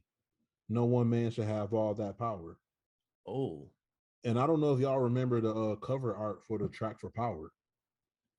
But it showed a head and it was like a sword hanging from it. Yeah. And a Yeah. lot of people Yeah. don't know that reference, but it's Yeah. the Sword of Damocles. Mhm. And it's talking about how people always wanted to be in that position of power, being the king's seat, but they didn't realize like the pressure that you're under to make everything happen. And one wrong move could kill you. And what it shows is it's a sword, a very sharp sword suspended above the head, and it's literally held by a string of hair, Mhm. not a twine, not a rope. It's literally a string of hair. And it's saying that's how fragile it is. And everybody that sat in that seat prior, you know, made the wrong move, and the hair broke, and the sword cut their neck off, or cut their head off their neck, their body. And it's so crazy when he talks about power, and it's like Ye went from having no power and no respect, and like when you go from episode one, and he's like, "Yo, I rap, y'all," and they're like, "When you gonna Okay. make me this beat though?" Yeah. Like in real time. Yeah. Like he's literally like that clip of All Falls Down was like, bro, they're literally just like, haha, did you hear that? Couldn't afford a car, named the daughter Alexis. And it's like they weren't even listening at that point. Yeah. Mm. And Yeah. That was wild. I'm like, this is nuts. That was Like the wild. fact that he only even got his album opened up because he's talking about Dame Dash. And Dame walked in on him talking about Dame Mhm. and was like, we gonna open this budget up, all right?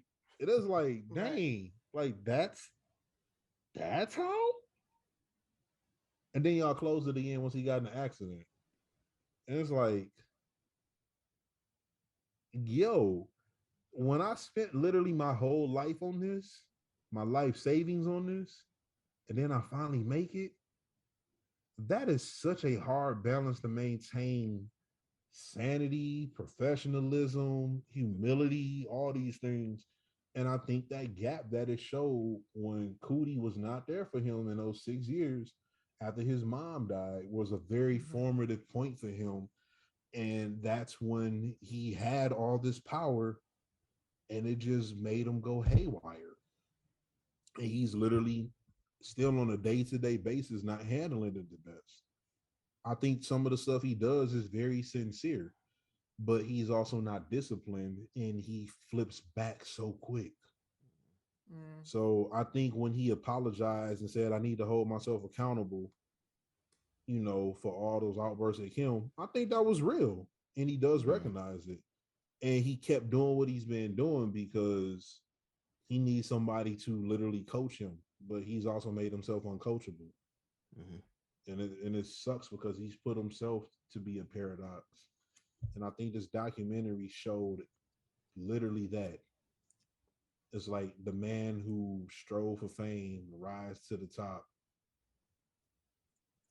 and got crushed by the pressure. But he's so prolific that he's still performing as a crushed man. We're dancing to all this music, being crushed. It's like, I mean, this is gonna get graphic, but you talking about like somebody being crushed. It's like he's so one of one that as you hear the bones crunch, it's to a beat. You feel me? It's like that's how special he is. And we're not even recognizing that this man is being crushed like that because we're like, yo, I ain't never heard bones crunch like this before. And folks just giving it a pass. And it's nuts. And to have all that documented is mind blowing. Yeah. No, I think it should definitely win something. Whew. That's probably one of the best documentaries. Well, it's a docu-series, but it's probably one of the best that I've seen. It's the 30 or 30. It's a 30 for 30 for music. Yes, that's the perfect way to put it. And I think that's probably, oddly enough, it's probably the best one that I've seen since the OJ one. I was actually gonna put this the equivalent of the MJ documentary, The Last Dance. Yes. Yeah, I think this is like The Last Dance because all the stuff people didn't know about MJ. And MJ's chronicling it, and it's like, oh shoot, we didn't know that's what happened or that's why that happened. They're figuring this out with Ye, and it's like, oh shoot, because I watched episode 1, and boy, I tell you, I felt like running through a brick wall, and I'm like, me too. Success. And by like episode 3, I'm like, yo, I want to go in school and become a mental health therapist and help out people who's like going through. It's like, I called my mama and I was like, yo, mom, like I relate to this more than I thought I was. I need you to watch it because I feel like this chronicles me and you. And it's like nuts to watch it. She's like, I've been hearing it. And I'm like, bruh. Yeah. Single, bruh. Yeah. What? I can't make words like I want to right now. But I just said a lot. Yeah. No, that's a great comparison. It and we understand. Yeah. I appreciate that. Yeah. I appreciate that. Love it, man. Love it. I love the series. 5 out of 5, 10 out of 10, A+. Oh yeah. I'm with you on that. Definitely. Shoot. It's the perfect underdog turn tragedy turn still heroic moment put in on one. It really shows, don't take this lightly, pun intended, but everybody seriously needs a cootie in their life. Point blank period. I get what everybody needs a cootie in their life, bro. Like, shoot, a cootie and a Donda. Yeah, but even with Donda, she still had cootie too, doing stuff for her, even when he wasn't doing stuff. Yeah. So again, it still says everybody needs a cootie in their life in general. Because everybody ain't got Dondas. But everybody got a cootie in their life. Somebody got that one person that's willing to bet on you because they see something. I think one thing that makes my bad. Nah, go ahead, bro. I will say makes this so interesting, and not to get too deep into it, I relate to Ye and the whole Donda experience only because Ye is an abstract thinker, a very abstract thinker, and we tend to look at abstract thinkers as like outcasts. And 9 times out of 10, we take forever to like catch up with whatever they're doing in life. Like I think about Einstein talking about the theory of relativity. He ain't even got to know the math. Everybody knows about E equals MC squared and some other stuff he did. And I think that came out in like 1906. And they didn't prove it until like 1916, and they didn't prove it until like 2016. Like imagine being literally 100 years ahead of society. No color TVs, like no plastic, no rubber. You know what I'm saying? Like the food, the preservation, the innovations that literally we use like day to day. Like so much stuff had not even been invented, yet alone thought of. And you're still 100 years ahead of society. Mm-hmm. And so you got to do, when we talk about how he's changing like the music game and he has this vision, he's like, I want to make these things. And he said like years ago, I want to have a fashion line. Like, I want to do this with music. I want to have a school. He has a school. Mm-hmm. He has a fashion line. Like, that's what put him to the, $1 billion valuation and then some. Mm-hmm. And everybody was like, yeah, whatever. Like, even when the dude was worth $1 billion, he's like, I'm worth $1 billion. And Forbes immediately came out and was like, no, he's not. And it's like, Forbes, I ain't never seen you hate on nobody before. And then it's like, he's valued at this, but if you take all this away, he's not worth $1 billion. And now he's worth 10 billion. And it's like, y'all ain't never walked none of this back. But to a dude like him, he's feeling like, I'm misunderstood. I'm trying to tell y'all this. I'm just happy here, my visions. And he even said it himself where he's like, man, I just be explaining stuff wrong. Yeah. And I'm like, I feel you, bro. And I think Dr. West was the person where he felt like, if nobody in this world understands me, you do. If I'm ever having an issue where I'm saying stuff jacked up, you translate. You're able to walk that medium where you speak my language and people accept what you're saying because you don't seem threatening or so weird or foreign or alien. And Cootie was also a person where he might not always explain what Kanye wanted to other people, but he was a person that Ye could, divulge feelings to and thoughts to and feel understood. And losing both of them is like, who do I turn to or who do I run to? And he put it in music. And it's like, that's only going to go so far. Yeah. Because folks didn't care about the message as much as they cared about the production. Mm-hmm. So, it's the same thing where we say, and like, it's a joke, but it's also real when people talk about Fabo and Scotty. And it was like, this man said, help me like 100 and X amount of times.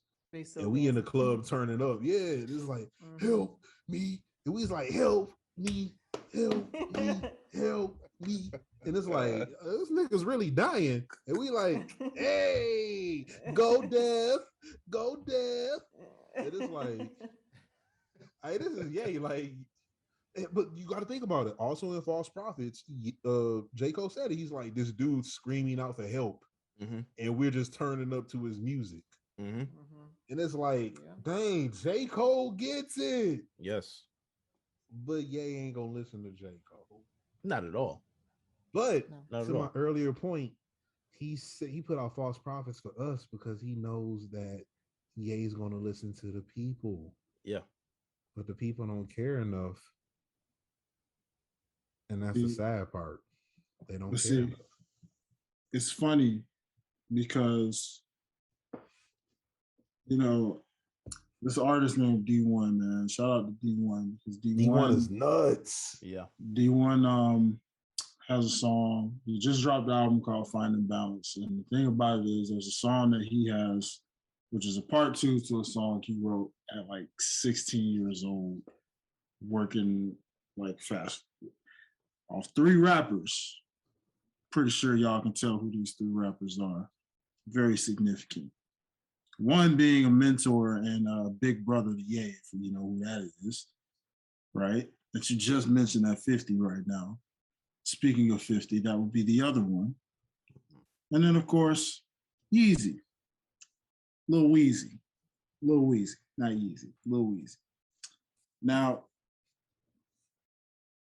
in the song he wrote 10 years ago was, or should I say years ago when he was like 16, was to more so, it was kind of like those were the 3 he was looking up to. And it was kind of like a time capsule song. So with this recent album, he did 50, Weezy, and Jay-Z, part 2, which is him basically reevaluating and saying, okay. And he went down the line and each rapper was like speaking to them directly. How he addressed 50 was, you know, yeah, you got your money. You up there. You doing everything. You know, power is nice, but what are you really showing the people about being successful? Like, get the people that need what you got right now, that success, to actually like get to a point of where you at. You know, yeah, you got all this money, but you're not as relevant musically as you were when you started out. Lil Wayne, you got the most brilliant mind in the world. You one of the most influential generational rappers with hella talent. And yet, you got the strongest team behind you too at that. But yet, still, there's something that is holding Wayne back from being what people still see in Wayne and still know that Wayne still has that is not there. Then he gets to Jay-Z, and he gets to Jay-Z, and he's like, out of all 3 of these, you the one that I'm most proud of. Because you actually got it. You evolved. Yeah. You are not the Jay-Z that you used to be. And you are about your business, but you are also teaching people at the same time and really doing what you're trying to do to give back to communities and do these type of things, such as like what you see with him in the NFL and being voices and doing all of these things from what Jay-Z and Blueprint days we probably wouldn't have done. Mm-hmm. So it's crazy how, like, you know, it's just a lot to really go back and think about, you know, taking your mind and jump skipping it, you know what I'm saying? Trying to like flash forward it and really analyze what you're seeing 10, 20 years later. Who's the person to really sit there and say, what are we going to, you know, this genius showed us everything we need to know about Kanye then, now, and in between. What are we going to see 10 years from now, 15 years from now, 20 years from now? Are we still going to see the same Ye at 60? Oh, that was actually my thought watching this. I look forward to seeing old Kanye. Old Kanye is going to be funny as hell. I hope that he's still documenting. Oh, I pray to God that he doesn't stop. I doubt it. Because you know how old people get where they just don't care. Dude didn't care at 20. So I mean, I think forward to that. I think Kanye is simultaneously the most restricted being and the most free being that, like, or one of the most restricted and free we see at the same time. I say restricted because he is a prisoner to himself, and he's a prisoner to the mess he's created because of his refusal to immediately change some things he needs to and mature. I also think he's the most free being that, like, we might ever see, because a lot of us can do what Kanye is doing, but we choose not to. So it's easy to look at the path that somebody's on and be like, yeah, you're going to be funny in 50 years because, excuse me, you're going to be funny at 50 or like 10 or 20 or 30 years or whatever, because we see exactly who you are. Like, we know you're going to be this.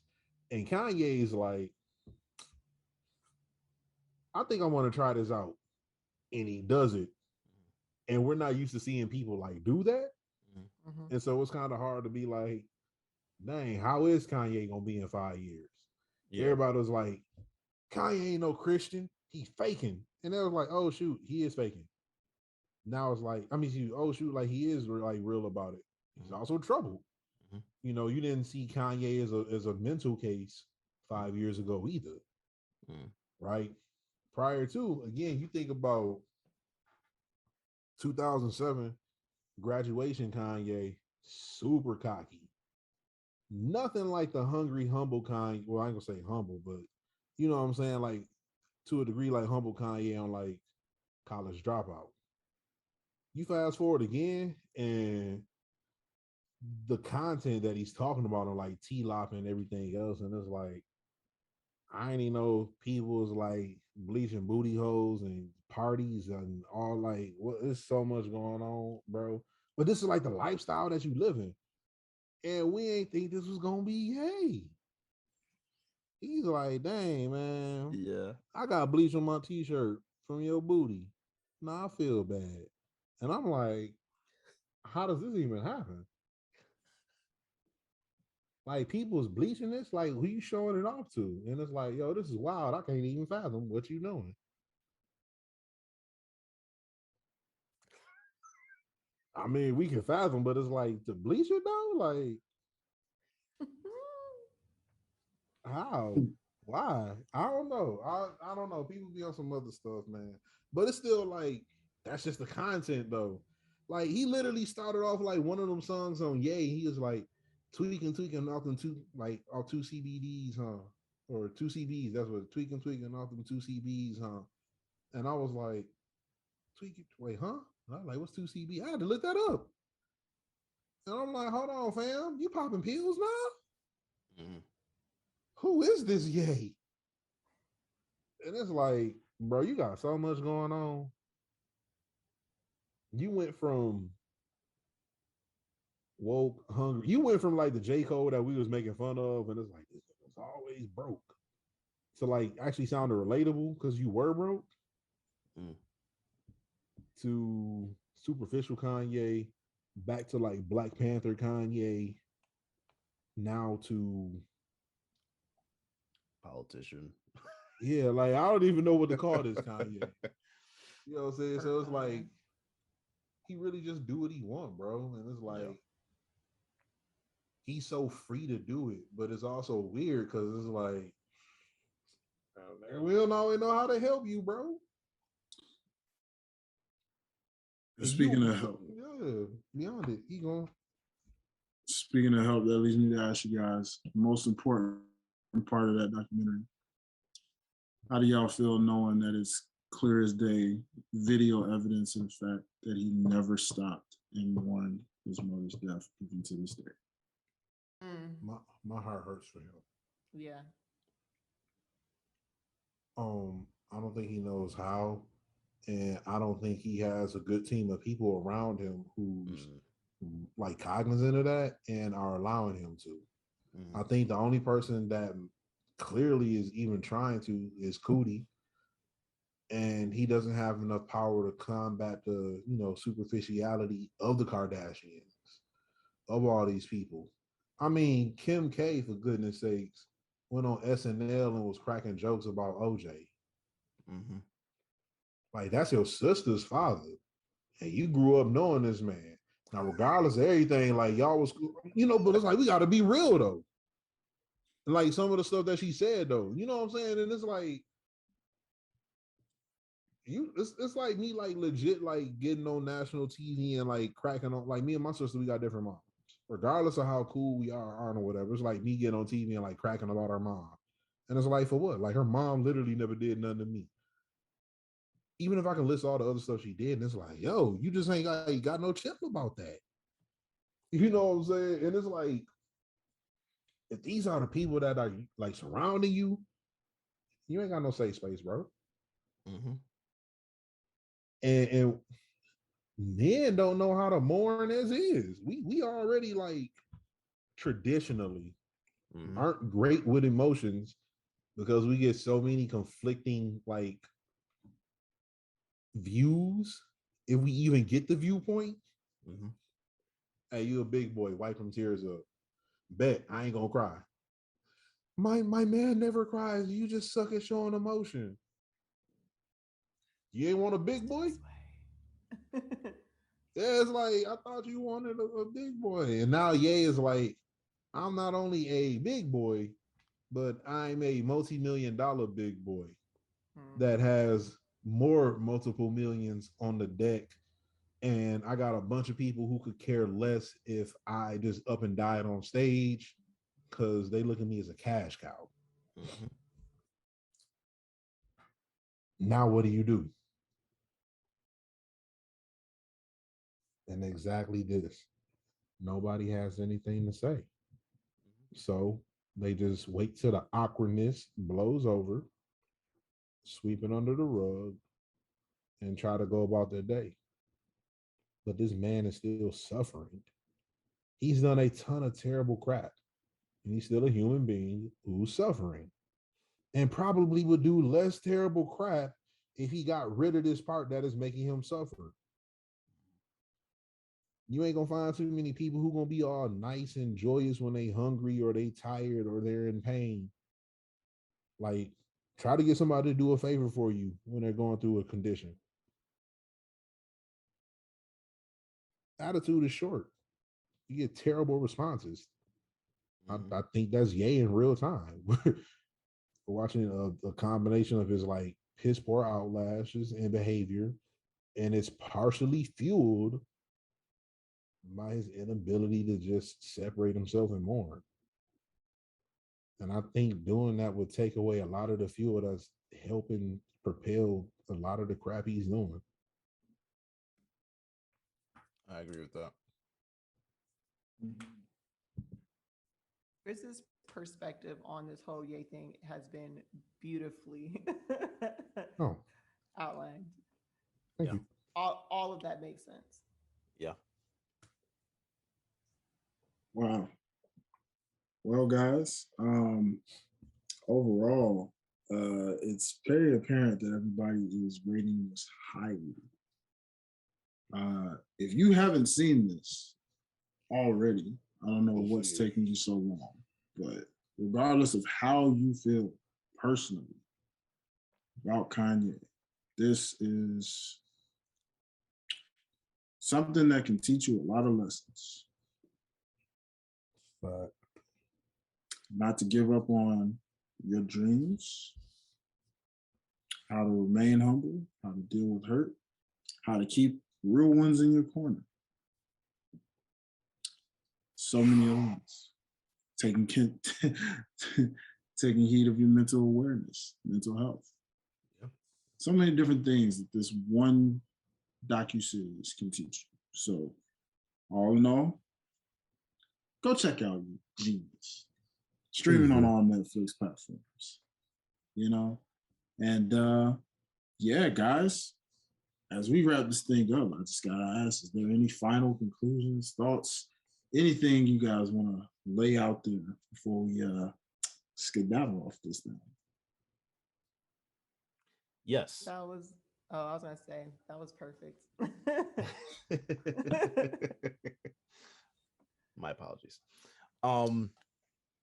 No, yeah, I did have one thing that had literally nothing to do with Kanye.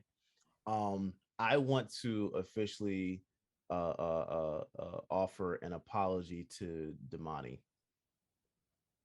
Oh, T.I. son? Dear God. Bro, that track was fire, wasn't it? Oh Yo, my God. Yeah. Yeah. I Yes. like I knew he was an artist, but I wasn't like really like checking for his music, right? Yes. Not only did I listen to that track with Ti, Family I think it was called Family Ties. Ties. Yeah. Yeah. Not only did I listen to that, but I listened to his brand new album. I got to check that out. Oh my god. Yo, Dwayne, check it out, bro. he like mixes neo soul with rap.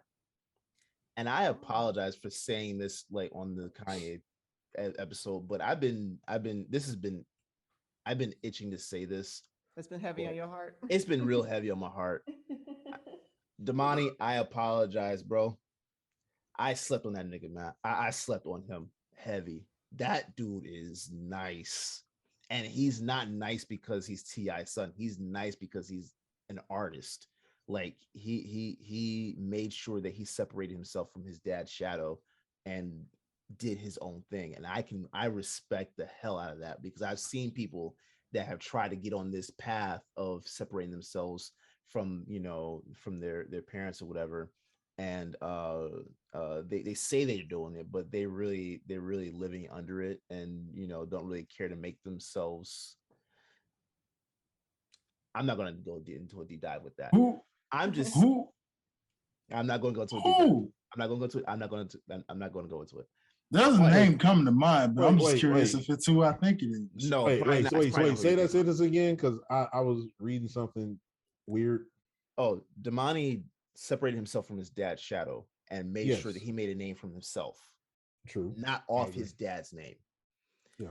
And I'm saying I've known people where they say that's what they're doing, but when you look at what they actually do, they don't actually make a conscious effort to make a name for themselves. They just live off their daddy's name. Are you talking about in music or in Music and other industries. I'm just saying in general. Yeah, I think I know exactly who you're talking about. I've seen that a lot. I could be So- wrong. Go ahead, say it. That's why Dwayne. I'm curious. We'll talk about it off. But I'm just saying I've seen that. I've seen that. Let's call them out. No. I'm just saying I've seen that. Okay. Okay. This is about Damani. This is not about other niggas. I apologize to this guy. I apologize to him. He is an artist, and I am looking forward to more from him. I am looking forward to more. The sound is unique, and I love it. Well, I'm gonna listen to it because you said neo soul and rap, and I want to know how unique it is, because I'm like, It's sounds like you're talking about Boz. yes. Okay, listen. I am a Boss Oh. fan. Okay, Oh, hold on. Don't are do you that. now? Don't do I'm that. playing. I am a Boss fan. Okay, I am Okay. not knocking Boz because I love J. Cole. I love Oh, okay. both those guys. I love I both just those like guys. J. Cole more. I've been through more with J. Cole. Okay, the dude made me feel comfortable about my eyebrows, about my smile, and saved my life. So, Boss ain't done any of that. So, for me I personally, like how you threw that last one in there. Like, what I'm supposed to say to that? I'm just I'm- saying that's why J. Cole, like, My bad. Okay, look, Cole. I'm sure you don't remember this conversation, but you said it, not me. You said we was cousins. I didn't know you was gonna say that. Apparently, we both got family from Saginaw. I didn't even know. It was actually a really cool conversation that I wish was documented, so people don't think I'm capping right now. there's He a really picture said of all it. this. There's a Yeah, picture of it. that was one of the many things we talked about. He was like, "Oh shoot, I got fam from like in that area." I'm like, "Word, bro, that's dope." He's like, "You know these people?" I'm like, "Yeah, that's my fam." He's like, "Yo, we might be cousins." And then it was like, "All right, move the line. He got to keep going." And I was like, "No!" Like that was my Talk thing. to those- Talk to those people, see if there is a connection. Hey, I'm not gonna hold you. It was so much happening that night. I forgot. Because I think I ran into like Fat Trail later. If I didn't, no, that was a different concert. I ran into Fat Trail. That same night, like Wale was like the opener, the headliner for Cole. Mm. And I forgot when like Wale hopped off a stage and then ran through the crowd and was running laps around the we was at the now what's the name of it? It's the joint that's shaped like that's like an old church. By the Ferris wheel. Tabernacle. Yes, we was at the Tabernacle. Oh, I didn't know you were talking about Wow. Atlanta. Yeah. Okay. When he said no, Ferris, the Ferris wheel is what gave it away. When he said that, I was like Tabernacle. Yeah. My bad. No, it's all good. Because I was like, 3 Doggone Atlanta people Tabernacle. gonna catch this, and I was like, say Atlanta, but it wasn't coming out. Yeah. I'm not even an Atlanta native. I just remember being out that way and was like, oh yeah, it's Yeah, happening. because it's like, why is this Ferris wheel out here? But that's what's up though. Yeah. Good old Skyview. Gotta Yeah. love it. So I said all that to say apologies to Damani. Go listen to that man's album. That is a fire project. I want to give an apology to Janine. She's been so nice to me this show. So, I removed so much angst from earlier. I like your glasses. I like the grass wall. I just want to like pet it. And then I want to go play some baseball. Also, on the serious tip, serious tip, album of the year contention is a complete sleeper, and I hate that it's a sleeper. Cool Kids, Before It Got Weird. Like, that album is nuts. Mikey rocks spazzed on production. I've always been a Cool Kids fan since Bake Sale dropped. I first heard of them. Everything from like when fish ride bicycles to going fishing. You know what I'm saying? Like volumes 2 that dropped a couple years ago. I was bumping that. Like hearing like Ripple, Oil Base. Their production style is so nuts that I don't even think people realize what Cool Kids are doing. I think Cool Kids are so masterfully crafted that they're in the realm of Jay-Z, because Jay-Z had so many drug bars, and you didn't realize Jay-Z was a drug bar artist. Like people was like, who you think got like the best like drug bars ever? I'm like, Jay. And it was like Jay-Z. And I'm like, it literally went over your head what he's been talking about for the last 8 albums. You listen to a song about like Allure on the Black album. He's literally talking about the allure of the drug game, everything he got from it, and knowing that it's going to end in his death. And you're just like jamming, not even realize like he's talking in stages in each verse of progression in the drug game till he dies. Stuff that nuts. When you hear Jay-Z get on Scene at all, how he ripped that with Jeezy. And I listen to the Cool Kids, what they talk about with Bake Sale, when they talk about volumes, what they do with like Bodie James is like, for people who really been keeping up, you didn't even realize like why Bodie James was always featured. Bodie James, shout out to Michigan, by the way, Detroit artist, but he's on Griselda. And it's like, how Griselda is coming. Bodie James constantly got features on Cool Kids joints because Mikey Rocks and Chuck English are constantly talking about drugs, but they do it in such a masterful way over reimagined 80s production. It's boom bap, synth bass. And it's like so nuts. And they got this joint called Scam Likely, where they take Master Ace's Born to Roll and like redo it. Crazy.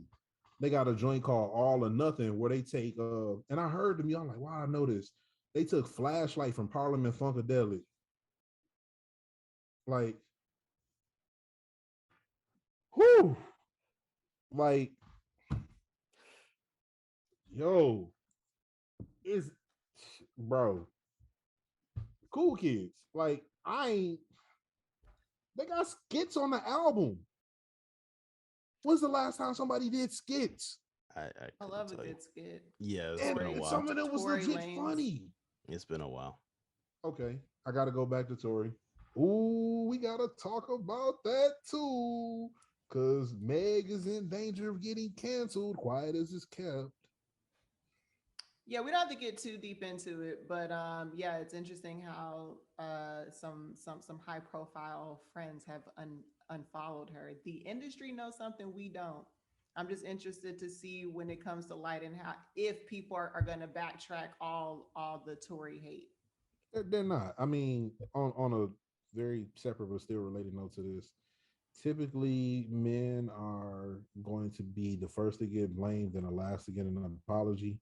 When it comes to this, and there was so much stuff they put out. The black men are so, I mean, black women are so unprotected, and it's like, what about black men? Because Tory was like, I ain't do it, and they're like, yeah, Tory, you did it because y'all ain't got proof. Well, we just know you did it. And then the LAPD was like, yeah, man, we can't find the bullet fragments that existed. And it's like, thought y'all supposed to collect evidence, but y'all ain't got none. And they testified that the doctor for Meg said that the wounds were superficial. For those y'all who don't know what that means, it wasn't deep. And then supposedly Tory's prints weren't on the gun. The only prints on the gun were Megan's. And not only did two high-profile artists stop following her, but one of those high-profile artists who happens to have a phenomenal undergarment brand dropped her from the Removed brand. her. Meg is no longer part of wait, can I say it? Fenty Beauty. Okay, yeah, she's no longer part of Savage Fenty. Or yeah, Savage Fenty. So Yeah. So Meg, if we find out that Megan pulled a cheddar bob, I'm gonna be pissed. but see, the thing that sucks so much about this is not only is it absolute trash that Meg manipulated authentic and very like personal movements for women in their advancement, but it sucks because nobody's gonna want to apologize to a man. Like if we just being G about it. And the simple fact that the climate is set up that not only was he guilty until proven innocent, it literally made it so that people aren't going to backtrack endorsements and deals that they dropped with him. Mm-hmm. Mhm. Like, how was he going to recoup that money? Like, if Tory kept on like the projection that he was, he would have been eclipsing Megan. And he low-key became like this second coming of like Chris Brown with Reed when this came out. Mm-hmm. Mm. And it's like, you done broke up with Partisan, LAPD ain't got your stuff, you done got dropped from the brand, and your music ain't hidden. Yikes. Yeah, Dwayne, that's same face I made. I know nothing until the evidence comes. I'm just saying that there's a lot of Same here. funny It stuff look- happening. It looks pretty bad for something that took place 2 Shit is years looking ago and funny ain't been under like. solved. But at the end of the day, my whole point was, yo, y'all need to listen to the Cool Kids. The latest joint, you know, I'm gonna keep it PG before Ship with a T got weird. Please check that out. I really think that is currently in contention album of the year for hip hop in 2022. I also say go back, listen to some of the old stuff like Volume 2, which dropped in 2020.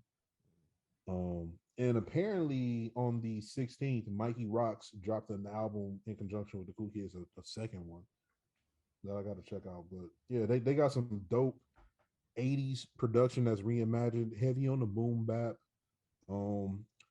Homage to a lot of old school stuff. And a lot of their beats also have transitions.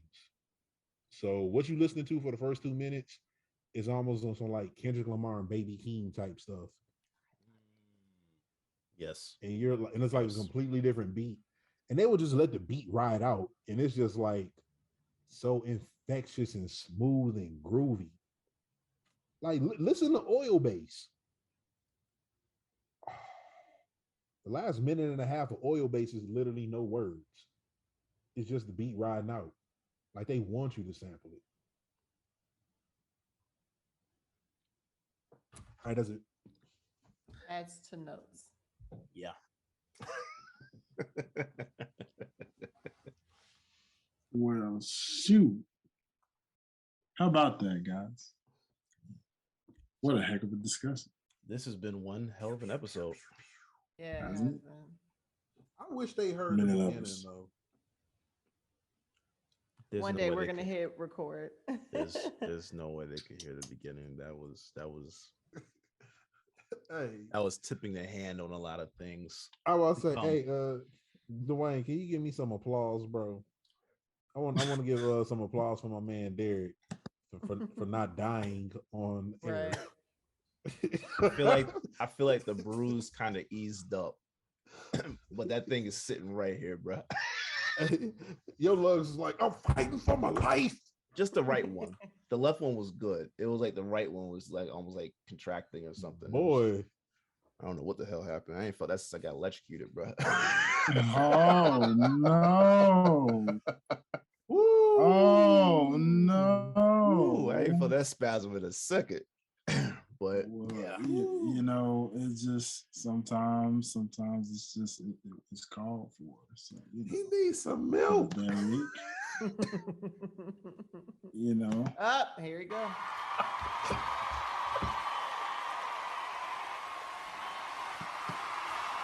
Give it up for Derrick. Ladies and gentlemen, thank you. yeah, I'm still alive. And that's all she wrote, ladies and Yeah, gentlemen. yeah, I You think know, that's a Wow. full Oh, episode right there. man. I am gonna be late editing this one, but this is gonna be a good one. This is gonna be a good one. Woo. Stay away from the strip clubs. Put your hands up in the air. Put your hands up in the air.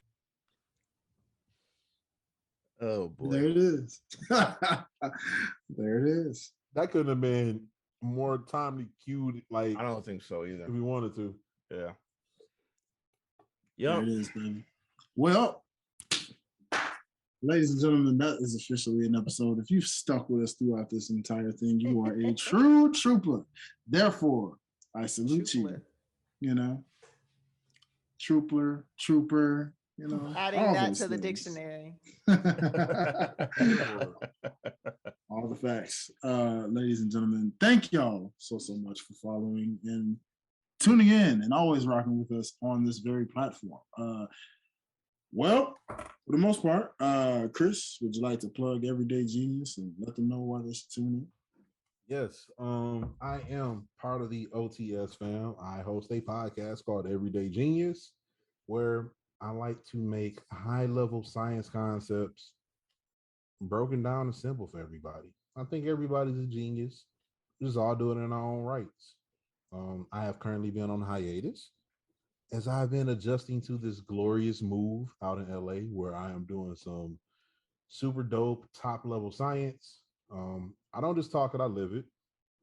I am a research chemist. I work for a very nice Fortune 500, almost Fortune 100 company. I currently am working with cancer therapies and controlled release platforms to improve y'all medicines. Talk about nanotechnology. I've worked at NASA. You know, I've worked on the Artemis Orion mission. I've worked with plastics and engineering and Department of Energy and silicon processors and all types of stuff. So again, if you ever felt that you had any lick of doubt, I got you. I'm trying and tested. I'm true about it. And I want to make genius every day. So please look out for new episodes coming soon this spring. We're gonna kick it up. We're gonna make it better for you. And I hope you tune in. You heard it. You already know. Derrick, Janine, socials, tell people where to find you. Nina Soul with 2 eyes, Soul SOL on Instagram. Links to everything is there. For sure. Don't forget that _Nina Sorry. NIINA on Twitter. If you're a tweet type of person. Brother Yes. Derrick. And you can find me Derrick_OTS. It's DERRICK. Black way to spell it. But mainly follow the brand OTS Media Co. You see the sign. I'm going to change it. I just wanted to drive this point home for the last couple of weeks. Follow the brand at OTS Media Co. All social media platforms. OTS Media on YouTube. Look at us on the website, otsmediacode.com. You can check out all the latest articles that we have. Check out the other shows that we have under the brand. Please rate, review, let us know what you guys think about Past the Aux. We are bringing some fresh content and great perspectives, as you see. So, why not us? I've been telling everybody I'm on my Kanye level now, so y'all gonna get used to it. I'm blank. Yeah. Talk your shit, Derrick. Got no I forgot to choice. say this. Link, English was not Englishing right there. All right. Everyday Genius can be found on Instagram at Everyday Genius 365. Right. So if y'all know how to spell everyday and y'all know how to spell genius, put them together. No underscores, no type of special characters, just Everyday Genius 365. You also have access to my link tree where you are able to access the podcast on all available platforms, which include Apple Music or Apple Podcasts, Google Podcasts, Spotify, iHeartRadio. You can see us on YouTube. We are also on Amazon Music. There's another radio I unfortunately forgot at the moment. And you can actually watch the stream. Yes, so 6 families. And you can also see us on YouTube recording like you do this. If you want to follow my personal Instagram, it is literally the numeral 1, Chris and Rob. And yes, feel free to add me. I'm not going to accept all y'all, but you can add me though, and that'd be what's up.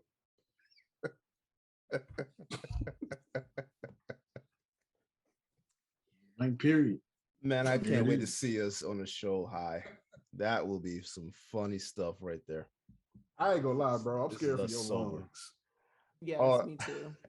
Hey, bro. Again, yeah, if I die like that, that's like, if I actually tell y'all the whole story, yeah, with the plot twist, yeah, dog. We'll get it animated on the next episode of Dragon Ball Z. Yo, that'd be so lit. Then I get to tell y'all the extra fun story of when I pranked my homeboy into thinking that he called Hep C. That's evil. It might be evil. I but told y'all earlier that was a origin story of a villain. This nigga's a villain. I'm not a villain. Dwayne. Perfect tagline. I'm not a villain. Yo, I'm not a villain, I promise. I swear. Put it on the shirt, Derrick. It'll sell. I'm not a villain. I'm not a villain, bro. I put it like this. I'm the type of guy that helps you solve the villains because I know how villains think. That sounds so Dexter. bad. You're Dexter. Yeah, Dexter be killing people.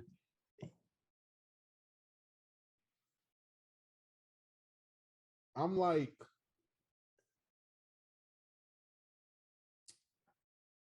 the guy that could have gone bad, but I didn't. I can't think of who that is right now.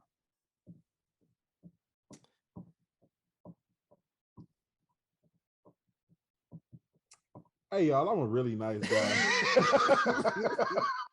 I promise y'all. Like, I'm such a great guy. I love Jesus. I'm not perfect, but I sincerely love him. I would say Judas did too.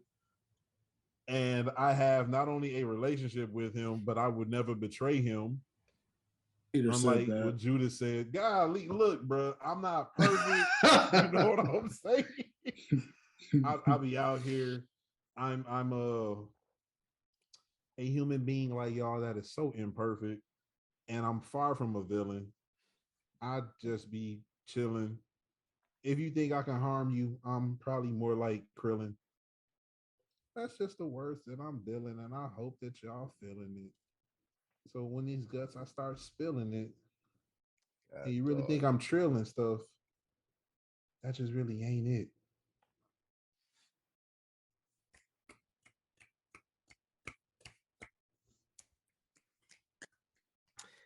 This is the longest outro Right. to Good match night. the longest intro. I just figured he was gonna This end was it, and this what it amazing. is. Amazing. Well, on that note, good folks, you already That know ain't what it. time it is, so we just say we just thank Ain't y'all. it? So this point blank. Pass that. Let it ride Ox. out. Bobbing through your box. Close the show out, Derrick. Just let it roll. Let it go. Let it out, man. Until the next time, people, get a dose of genius. Everyday genius. And go see Genius while you're at it. Coming from the professor of profession. Catch y'all later, people.